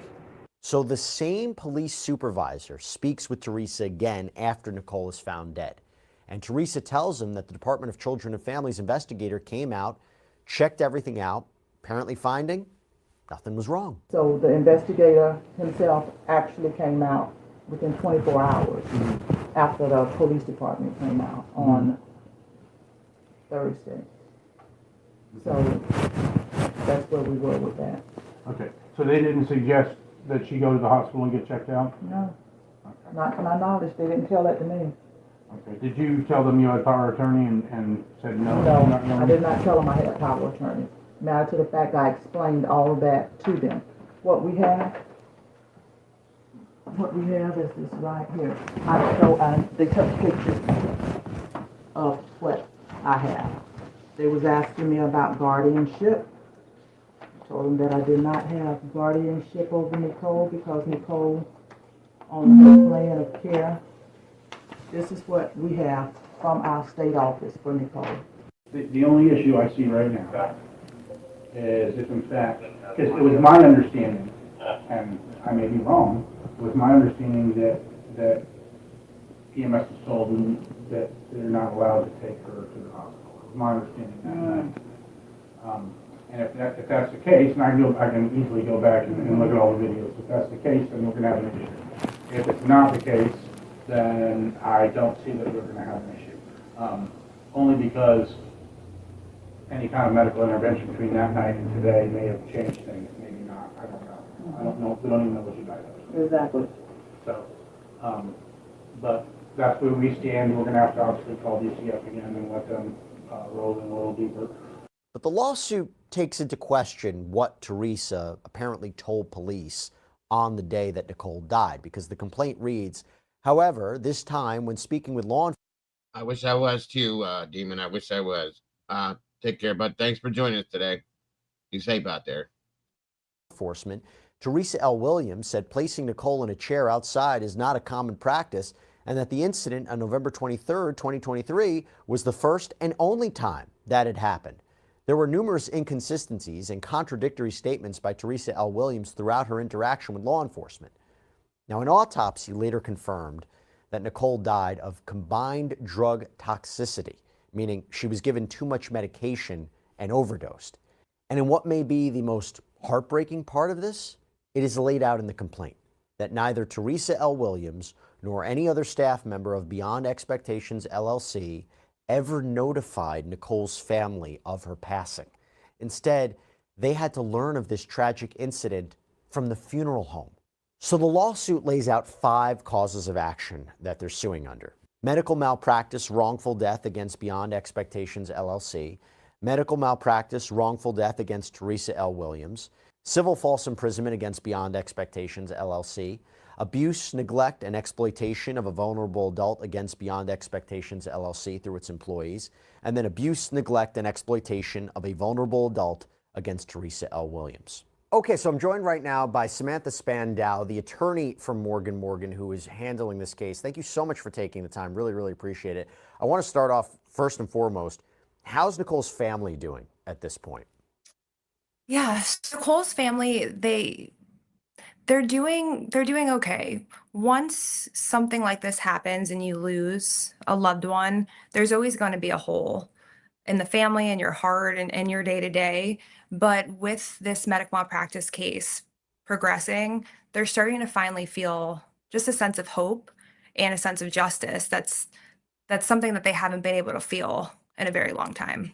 It's interesting you say that, because I was talking with my producer about this before we did this interview.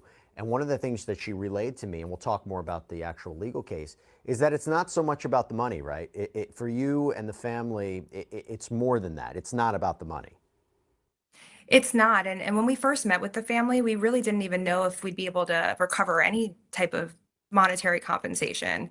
It really for them was Teresa Williams is a nurse, and she's a nurse who still currently holds her license and has the ability to possibly do this to someone else and to another family. And not only do they want justice for themselves and they want to feel some sort of vindication that Nicole's death isn't just going unnoticed or unanswered to, but also that down the line, this never happens again and the public is aware of what had happened. Can we follow up on that? You said that she's still a nurse. Has there ever been any kind of disciplinary action against her? Has there been any response regarding this lawsuit, or is she still practicing nonetheless? So at this point in discovery, we don't know exactly what she's doing on her day to day. They did revoke the facility's license. So beyond expectations, license was revoked, but not her personal nursing license. So we're hopeful that that's something that will happen. That's not something we can achieve in the medical malpractice case. It's up to the Board of Nursing and ultimately the state to do that. But that's something that we're hopeful will happen throughout this process. Do you know anything about her history? So we're still getting a lot of that information, but we do know that Wildwood Police Department had actually responded to beyond expectations previous to this regarding another resident. And there were 2 incidents where they responded. And on the last one, they had determined at that point that the facility and Miss Williams did not have the proper resources necessary to care for this specific special needs individual. And besides her removal, nothing really came from that to our understanding. Talking about the police, by the way, I want to just go back for a second. Why were there no arrests on the November 23rd, 2022 incident? You know, that's a great question, and it's a question that I can't answer. The only people who can answer that are the Wildwood Police Department detectives and officers who were there that day and the department itself. Have they released the statement? Have they provided a response? They haven't publicly, to our knowledge, released any statement or provided a response. In our conversations with them, they did not answer any of our questions. So we're still left not knowing why exactly they chose not to press charges. Do you, if this progresses towards a trial, would you hope to subpoena them and have them testify, the officers testify, or members of the department testify? So if we were able to, it would be something that would be interesting, and we would love to have a lot of that information in a medical malpractice sense, proving that case before a jury. It's not something that evidence would actually come into play as something that is relevant to what happened to Nicole, but it would definitely be interesting to be able to put them on the stand and figure out why exactly they didn't. One of the more, I shouldn't even say more disturbing, because there's a lot of disturbing allegations in this suit, but there was an allegation that Williams didn't notify Nicole's family. Has there been an explanation for why she wouldn't have done that? At this point, we don't have one. Through the discovery process, part of that is taking her deposition, and that's a question we'll certainly be asking her. From what you've been able to gather so far in this case, that seems so strange, though, right? Like, she wouldn't notify the family that Nicole died. Do you anticipate what a response could be, what a defense could be to that allegation? There's always a defense to everything. That specifically is going to be hard to explain. That we know that it didn't happen, right? We know because the family never found out until someone from the funeral home called them. So how they're going to be able to explain the justification behind doing that, we're unsure of, truly. Yeah, it's one that stood out to me. I want to get a little bit into the law here. I wanted to explain a little bit more about the medical malpractice counts. Okay, so how do those apply, and what are you actually alleging? What are the causes of action here when we're talking about medical malpractice against different parties in this case? Explain to us a little bit more about that and how they apply. Yeah, so it's interesting in this case because first look, it seems very criminal. And with the medical malpractice side, the real reason why this comes in is just because of what type of facility this was and the licensure that Teresa Williams has. So she is essentially a nurse, right? So anything that she does when she's treating her residents is governed by the applicable standard of care. So the nursing standard of care. So whether that being appropriate disciplinary measures when it comes to taking care of adults who have special patient administration, she's operating and doing both of those things through her nursing license. In fact, the only reason why Nicole was at this facility specifically was because she was recovering from an injury and Teresa Williams was a nurse. So all of her care that she provided was done so through her nursing license, and that's how we get into this medical malpractice action. So she has this ability to give Nicole her medications. Nicole cannot give her medications herself. So if that is done in a manner that's below the standard of care, that's where we're able to go forward on a medical malpractice civil action. And what is usually an anticipated defense to this? Is it saying that whatever treatment program was used, whatever medication program was used, was following the typical standards? It was looking at the facts and circumstances at the time? Because if this does... She was abused. Clean, cut and dry. She was abused. There's these places that exist that want to bring in all this money. They charge a stupid amount of rate to the people's insurance companies, and then they just basically ignore them. Almost like some nursing homes are, okay? Not all, some. And she was abused. There was abuse. All the way around it was abuse. And she died in the aspect of that. And that's disgusting to me.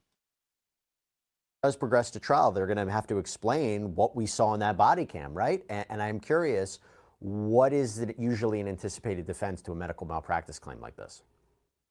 So this is also a rare type of medical malpractice case, truthfully, and typically in all areas of law, what they like to do is blame the patient, blame the plaintiff, blame the person.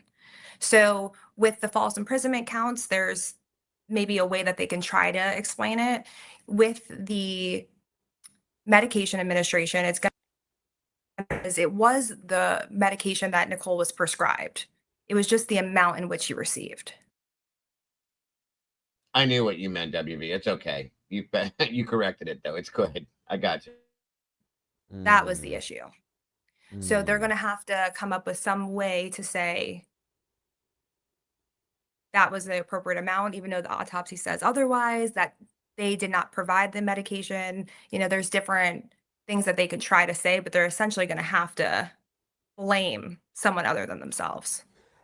When it comes to false imprisonment, though, right, from what we saw in the body cam, could they say it was justified, that that's been done in other situations before? I'm not familiar with that. I've never seen anything like it, but is that something that maybe is standard if someone is acting out, if a patient's acting out in some capacity? Again, it seems to me on the surface, no, but I'm curious if what a defense could be to false imprisonment. So they certainly can try. And as you can see in the body camera footage, that's the first thing that they say, is that she was disrupting other residents during feeding time. And that I'm going to tell you from personal experience that there are laws against, if you have an order to be restrained, even in an ambulance, we have the ability to restrain people. Okay, when we had the ability to, if we had to, if they were being violent or coming at you, but there's only certain ways you can do it. There's certain types of restraints you can use. You can't just tie somebody to a tree or a pole with a piece of rope or whatever and say, okay, they're restrained. It's not legal to do it like that. You just can't. So that in itself is bullshit. And it was not done correctly. That's enough right there to bring charges. And then as you see later on, when they come back, she's deceased because of over medication. No, she should lose her license through the Board of Nursing completely, and the licensing to do what she was doing there. 100%. that's why they restrained her. You can also see in the body camera footage, the police reports when the 911 call came in, that this was almost midnight. So if there was a reason, a behavioral reason to restrain her, it wouldn't be outside at night in the cold, inappropriately dressed, and tied up with her hands behind. Exactly. And there are, like Alicia said, there's protocols you have to follow. There's levels, okay? They make medical restraints for people like this. They have to be restrained in a specific type of a place, whether it be a bed, a chair, not a pole in a pole barn in the backyard. No. And you have to use the type of restraints that they're made so that they won't cut circulation off and they won't hurt you like they did to her. This is stupidity and ignorance. I'm sorry, but it's absolute. And there were no protocols followed on this one. None. Behind her back. Yeah. So they can say that, and that's certainly a defense that if she did, Angel. She had indentations in her arms and stuff from this. How no, God knows that she was a very small framed and tiny person. So it could have been hurting her, truly hurting her. Okay. This is absolute bullshit. I had to, you have no other choice really, if you have to defend this case, that to say something like that. But it's going to be very difficult for them because it's not so much why they did it. It's the circumstances surrounding how they did it. Do you think the lack of arrest could impact the case? We don't. And that's because criminal and civil are completely different. And there's different burdens of proof and different counts and different things that you have to prove. For sure, bro. There's aspects to both. And but then, just because something's not criminal in nature, it doesn't mean it's not civil. Right. 100%. We've seen that countless times. Everybody look up also the OJ case is a classic example of criminal for civil liability. There was something else in your complaint. And that's absolute truth. There are training classes for these, how to restrain someone the proper way without hurting them, without them causing harm to themselves, and for the time limit, the amount of time that the areas and it's all of it. It teaches you everything, and I guarantee you those people didn't do it. If they did, they didn't follow protocol on it at all. It's the violation of the 415 statute. Can you tell us a little bit more about what that is? Yeah, so that's actually a great statute that the whole purpose is to protect vulnerable adults. There absolutely should be a file in her care plan that states Nicole had to be restrained on this day at this time for this period of time, so on and so forth. That's exactly how they're supposed to do that. Just as much as if it was done in an ambulance. Patient such and such had to be restrained en route to hospital via this reason, via that reason, with this type of restraint for this long a period of time. All of that stuff is documented. I promise you that none of it was documented in her care plan. None of it. Period.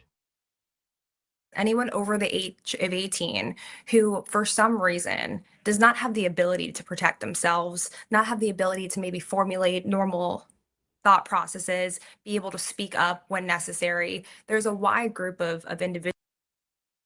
And that sometimes that's even shorter than that, Michelle, based on the type of the patient or the situation and the way that their arms or type of skin they have, all of that stuff.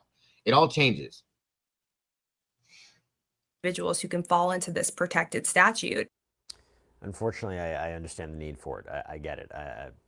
You look at the allegations in this case. Again, you understand the need for it. Where are we right now in the litigation? What's the status of it? No, Gianna, there was nobody threatening us in there, hon. I'm sorry. I was looking at the chat. I didn't see anything. Neither did the moderators. It's okay though. No worries. I appreciated you being there. No problem though. But there was no threats. No, it's okay. Things can be misconstrued in here all the time. It's no big deal. That is 100% manslaughter. Well, I know. I'm sure that they're gonna get to that, Jeremiah, at some point. Have they filed an answer to your complaint? Where are we, maybe in terms of discovery? Just where are we at right now in litigation, and what do you anticipate the road is going to look like? So we're still in the discovery process. Absolutely. So we're still no problem. getting information back and forth, whether it be medical records, answers, requests to produce, interrogatories. What we're still working on is finishing setting the depositions of all the parties. Right now, we have dates set for the mom and aunt of Nicole, and they are ultimately excited. This is the first time in this whole process where they're no longer on the sidelines and they can finally have their voice be heard, and they have the ability to tell, they feel, right, like the world, that Nicole was more than just this person who died and nothing happened. That's how it felt to them for so long. And in these depositions, they're going to be able to say exactly what she meant to them and how much she really just loved life. Yeah. Listen, Samantha, I appreciate you coming on and explaining a little bit more of the intricacies of this case and also a little bit more about Nicole. So that's it for that one. It's over at that point, guys. Very sad situation. I believe there will be at some point some arrests made on this somewhere down the line. Definitely some licensing is going to be hacked for sure, as it should be. And it will definitely, I hope it gets justice. She deserves justice. That's a very horrible situation.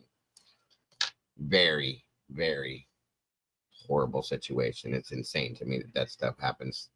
But it does. It's all over the place, guys. It happens a lot, actually. And it's really sad. And it just, that kind of thing really, really gets to me. It really does.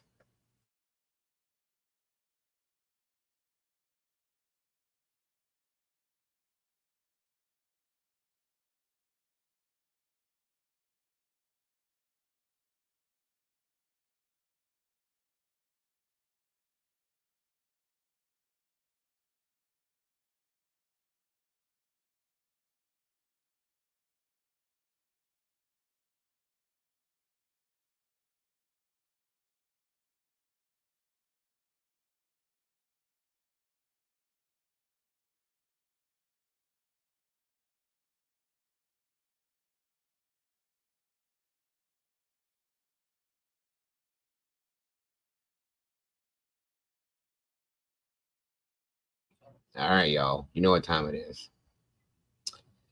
Grab your box of tissues just in case. It's time to look at some positivity floating out there in the world. A little bit of Good Samaritan, stuff like that.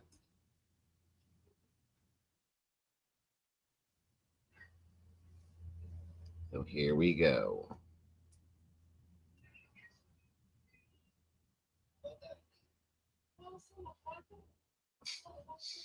You're a trip, Heather. All right, guys, here we go. Asriel Robinson was bullied at his previous school, so his classmates wanted to give him a warm welcome. We got you some stuff. Because why? Because of like how generous you are, everything you do. What? No. Huh? Because of what? Because of how nice he is and how good a person he is. And how you always helping people, right? Azzy. Wow. This is from your classroom. Don't cry. This is nothing, Azzy. All the stuff you've done for everyone in this class, you deserve way more than this.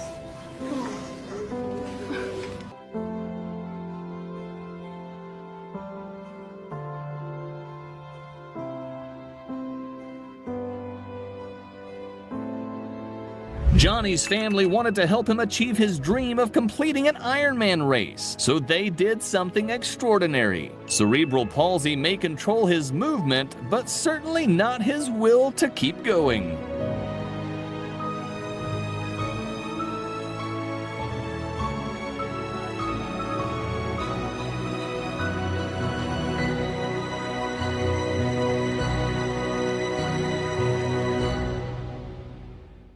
Dropping your ice cream on live TV. This guy tucked $40 into this homeless man's bag for groceries, but had no idea that the homeless man would soon show his own generosity in a surprising turn of events. I've been trying this whole day. Like, I know my daughter is sick and she needs her medicine. Look, I'm literally down. I'm down to my last dollar now. I've been buying her medicine every single week. I have no more money. Over here scraping for every dollar that I can get, but I mean, it's hard. I'm trying. I don't mean to be ridiculous, man. What's wrong with her, man? My daughter is sick right now. I don't have any more money to feed her and buy her the medicine she needs. It's hard, man.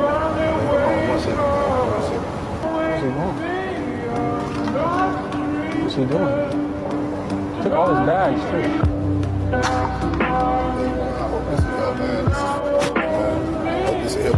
Wow. Are you sure you want to do that? I'm positive, man. That's amazing, man. You just took all your stuff and you went to go return it. Do you have any more money yourself? Are you good, man. I'm good, man. For real. I'm good. Wow. Just take care of what you say you're taking care of. Wow. That's amazing. Do you have a home right now? Or? Right now, kind of place to place. But it doesn't matter about it right now. What matters is that you get that medicine for your daughter. With a heartfelt intention, this guy set out to make this woman's Christmas a little bit better. You need some food? I got some food, some water. Thank you. You okay? Thank you. God bless you. No, don't cry. Do you smoke weed? Yeah. I got you, man. Here we go. Cool, thank you. Yeah, no problem. All right. Here, and I'll give you 40 more bucks. Oh my God. God bless you. You want to give me a hug? Give me a hug. Merry Christmas to you. I love you. Oh, love you too. This donut shop's success isn't simply due to how good their donuts are. I like these as well. The people of the neighborhood wanted to buy as many donuts as possible, allowing the shop owner to be with his wife during her recovery from a brain aneurysm. This little boy didn't know how much his card would mean to his mother. Well, you're crying. I made this for you, Mama. And there's a heart for you. Mama, you crying? Mama, why crying? Mommy. Could I gift you a rose by any chance? A what? A rose? Why? There's a little card on there for you. Why is it for me? Why not? I don't know. I can give it to my wife. Yeah, but most men don't receive the first flowers until the funeral. All right. Have a blessed day, okay? Thank you. Amidst the heartbreaking sight of a German Shepherd tangled in barbed wire, his cry for help was immediately heard thanks to this guy. Music conductor Gil Shaham had no idea his orchestra had a whole different interpretation to the song they were meant to be rehearsing.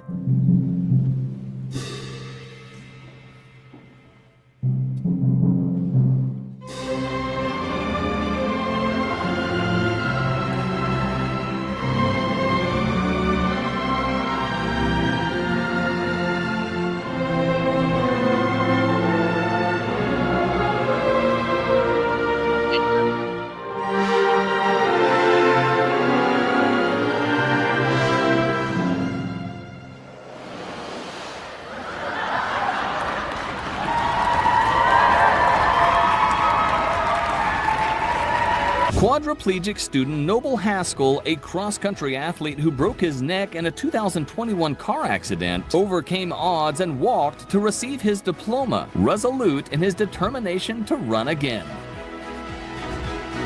Hi, you guys ready? You decided? I'm sorry, what?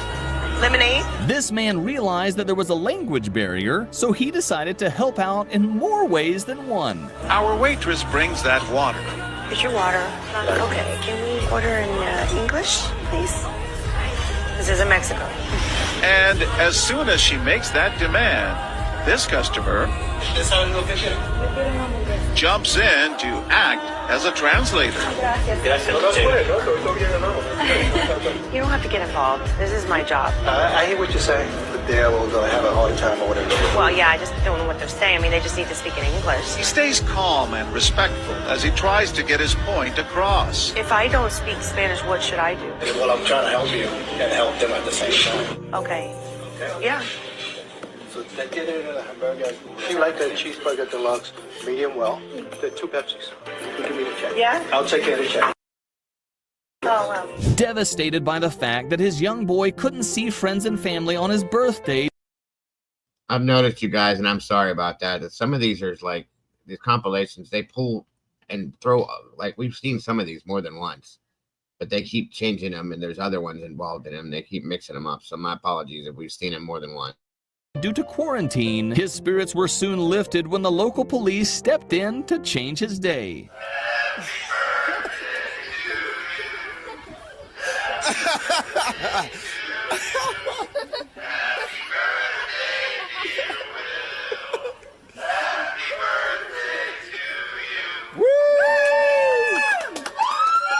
Thank you, guys.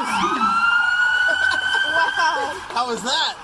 Special. This father couldn't hold back his tears when hundreds of Sevilla fans gathered outside his house and cheered for his son, who had passed away from a cardiac arrest during a football match. In a touching moment, a considerate construction worker filled a child's toy excavator with dirt. A core memory was most certainly made.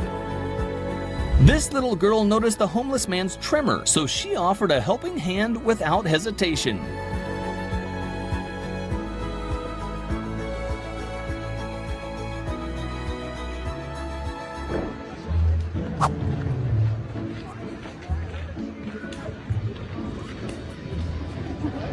Returning home from thousands of miles away, Dad had no idea who was right behind him.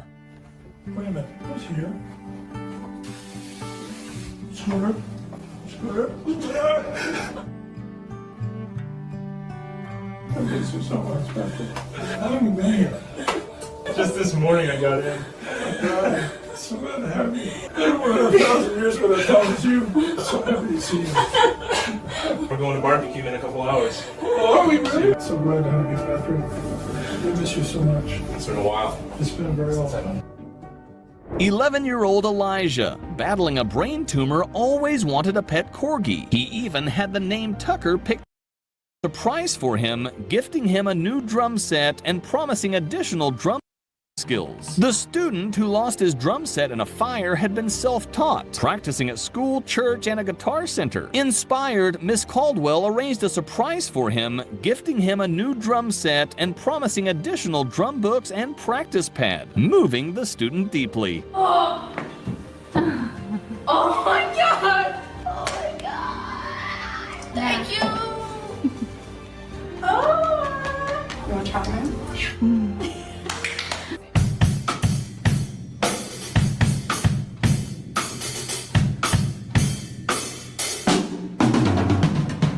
Looking to brighten up the day of your local delivery driver? Leaving treats outside your door could really sprinkle some joy and ease into their demanding workday. Oh my gosh. Wow. Thank you guys so much. As he sat across the restaurant, this guy came up with a brilliant plan to ease the tension on this couple's first date. I wanted to kind of surprise them and pay for the dinner. Do you think you could do that for me? Yeah, that's totally fine. Yeah, you're amazing. Thank you. Thank you so much. And then you guys don't have to worry about the bill. It has already been covered by a random stranger. He just wanted to spread kindness to you guys, and he thought you guys would be really cute together. So. Really? Yeah. Do you know who it was? I don't know. Oh wow. Yeah. Thank you so much. I have one more thing.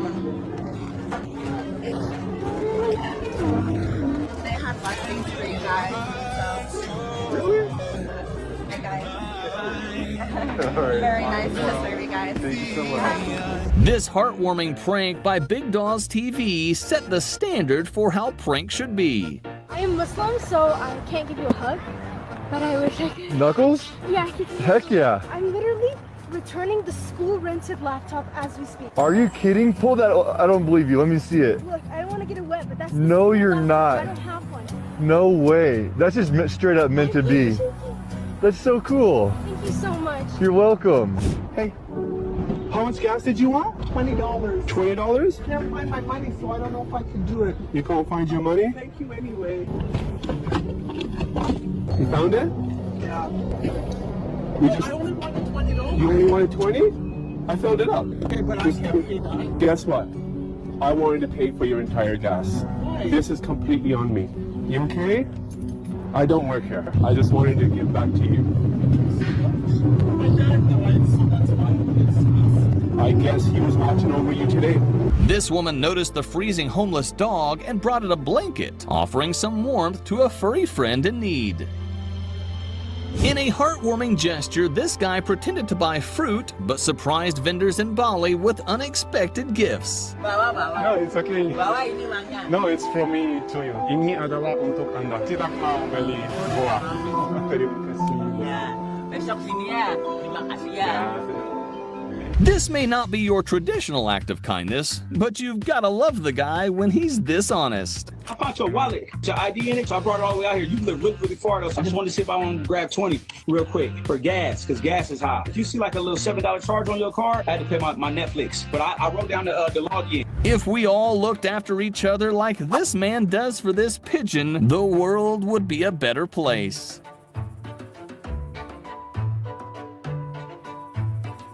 Being away from family may not be easy, but you never know how much distance there really is between you and them.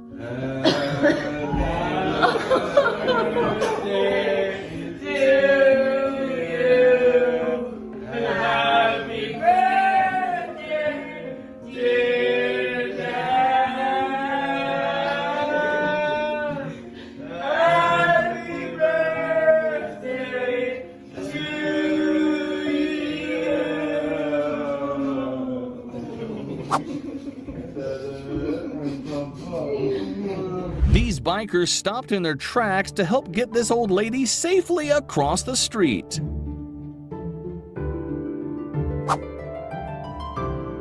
Hey guys, do you want a 21-second shopping spree? Sure. Who's taking the basket? Me. 21 seconds starts now. Go, go. Oh, she's running. Grab some stuff, grab some stuff. Go, go, go. You got 6 seconds left. Keep going, keep going, keep going. Grab, grab. Done.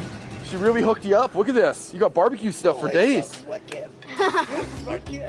Awesome. Guys, let's go ring it up. Let's see what you got. What do you think the total's gonna be? Probably like 60. 30 and you get 60? Yes. If either of you are within $2 of the total, I'm gonna double the basket. What?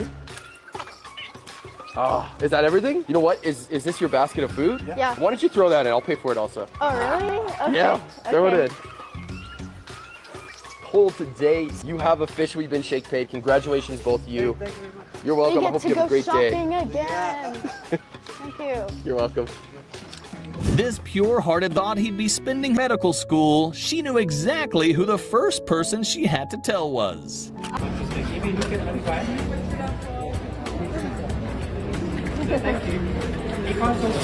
Girl fearlessly encourages her blind. This homeless man's recycling duties finally got rewarded. Do you mind reading that for me?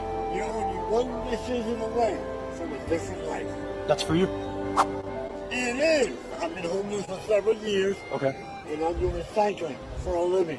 Okay. I go through the trash to make my cash. How much money would it take for you to take the day off? 50. 50? How about 1,000? What was that? 1,000. That's for you? Take it. Yes. Hold on a minute. I got to do the rain dance. There you go. There you go, man. Don't give up, okay? Yes. God bless you. God bless you. We all know dunking in basketball isn't easy, but with the right toss-up partner, it's certainly not impossible. You don't care, right? Nah, I appreciate it.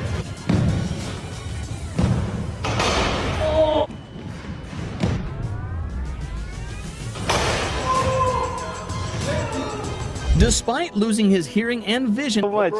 So pause, Patrick. The first person who was gonna say yes to me, I actually do have my wallet on me today. Really? I was gonna bless a stranger, so I'm gonna give this back to you Oh my God. with $1,000. You don't really? I'm that serious, man. Can I give you a hug by any chance? Come on. Love you, dude. Love you, buddy. Unaware of how many people were idea that the Finn Mexico, who had a deep passion for football, was taken by an unfortunate incident with the municipal police. In a tribute to honor his legacy and love for the sport, his teammates got together to let him score one last goal. Real heroes let you know if you forgot something important on the roof of your car.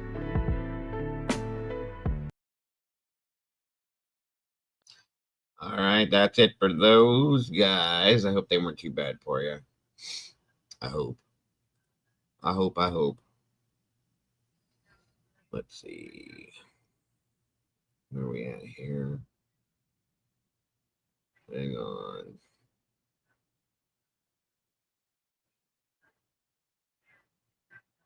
One minute.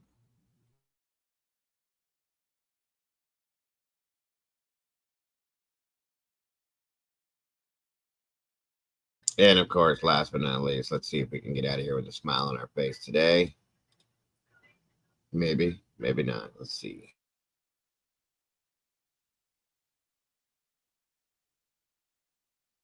Right, legends, welcome back to Fun Bout. This is a try not to react challenge.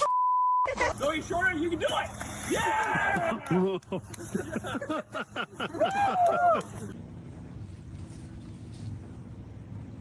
Hey, If you make it through the whole video without reacting, type victory in the comments. You okay? Are you okay?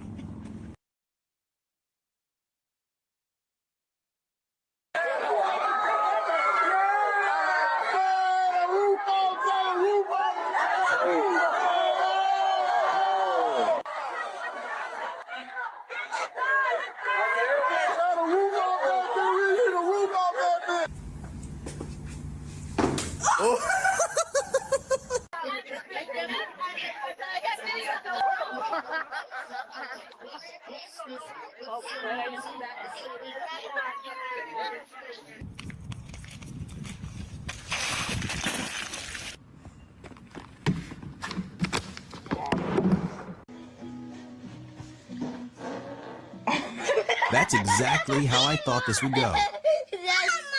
That's how it's fair. Emma just farted so loud.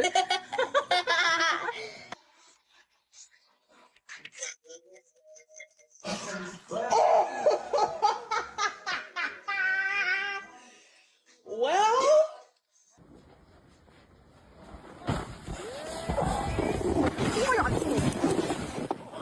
Nej, nej, nej, nej, nej. Nej.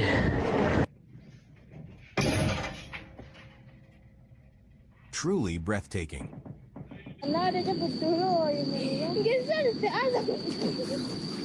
My rod. go get it. Right there. Come on. Get it. Oh my god. You okay? Yeah, that was really scary. Ouch.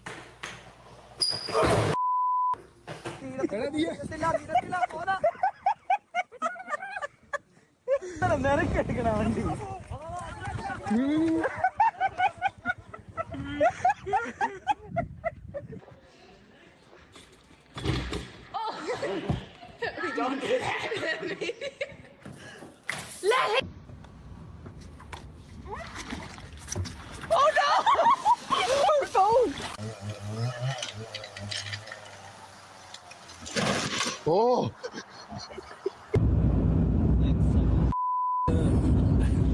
Okay, next clip. Let's go. Here.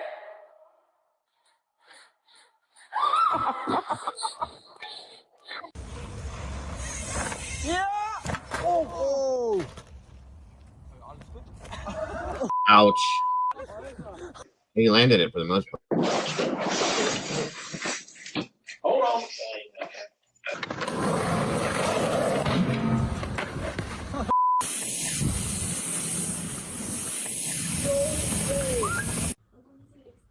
Truly breathtaking. Are you there? Go knock on Angelique's door. Come up here to Arrowhead, dude. Oh, it's going. It's going. Oh, my God. Oh.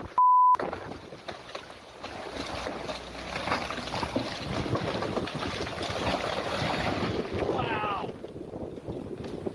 I didn't get that. I did. Gorro grande y.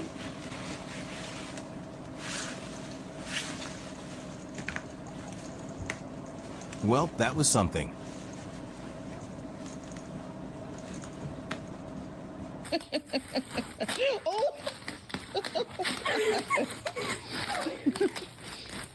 Just amazing.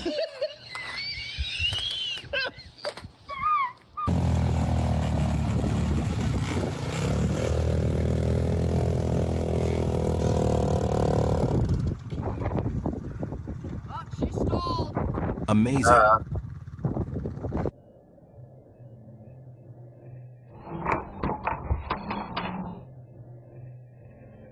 First that we're going to be picking up all these people that have fallen. Oh no. What happened?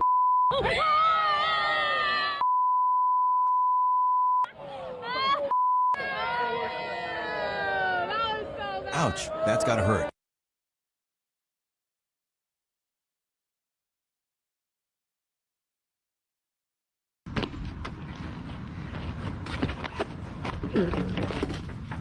Why, yo?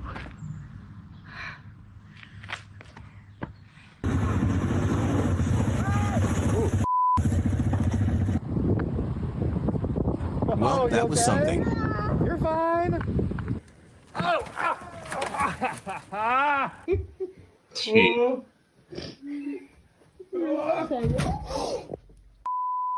You okay?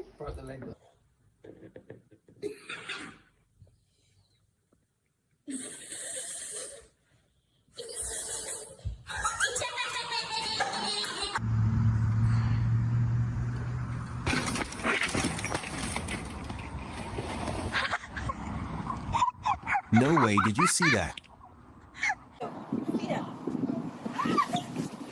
Oh. 3.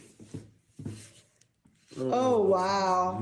Okay, next clip, let's go. Wow. Like Mike Tyson almost. Wow. Oh my goodness. What is that? What is that? Wow, that's how you see.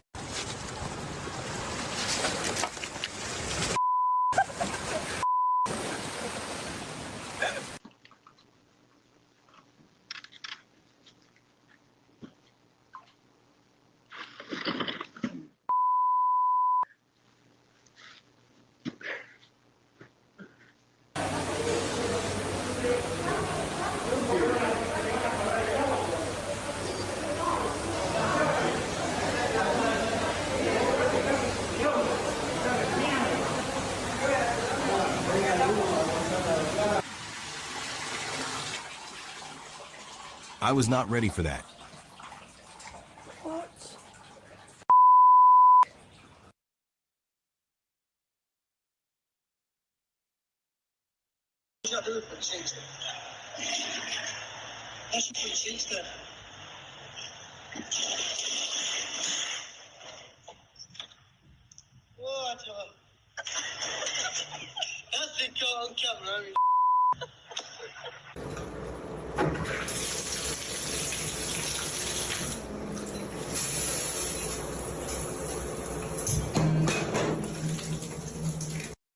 Sebastian! Sebastian!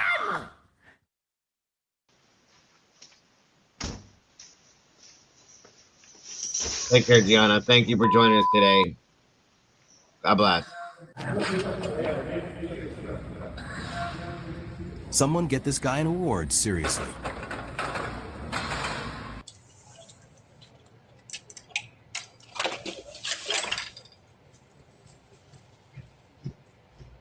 Alright guys, that was wild. If you made it this far, you're a legend. Hit that like button if you laughed at least once. And subscribe for more insane clips coming your way. Catch you in the next one. Oh my God. I did not expect that.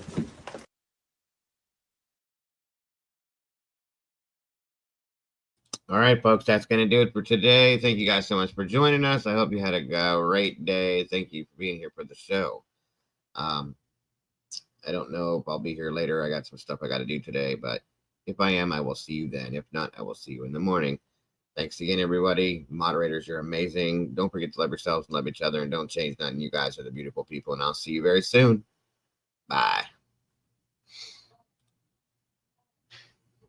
Life's a journey, let's make every moment shine.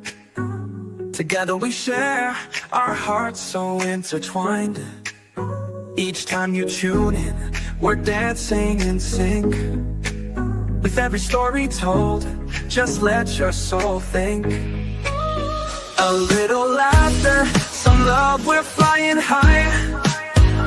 As we wrap up this episode, it's not goodbye. News on the airwaves, spreading joy and cheer. Thanks for being with us, we'll see you right here. Kick back, take a breath, leave your worries behind. This podcast is magic, a treasure you'll find. With every moment shared, we light up the way. Join us next time for more laughs and play. A little laughter, some love, we're flying high. As we wrap up this episode, it's not goodbye. News on the airwaves, spreading joy and cheer. Thanks for being being with us, we'll see you right here. Kick back, take a breath, leave your worries behind. This podcast is magic, a treasure you'll find. With every moment shared, we light up the way. Join us next time for more laughs and play. So hit that subscribe, keep the vibe alive. We're riding this wave and it's set to thrive. With smiles all around, let's seize the day. In this podcast family, worries drift away. A little laughter, some love, we're flying high. As we wrap up this episode, it's not goodbye. News on the airwaves, spreading joy and cheer. Thanks for being with us, we'll see you right here. So gather round friends, it's time to reflect. In this joyful moment, what's next to connect? Let's cherish the laughter, the joy that we spread. Together we'll thrive until our hearts are fed. See you next time with stories anew. Can't wait to share more with all of you.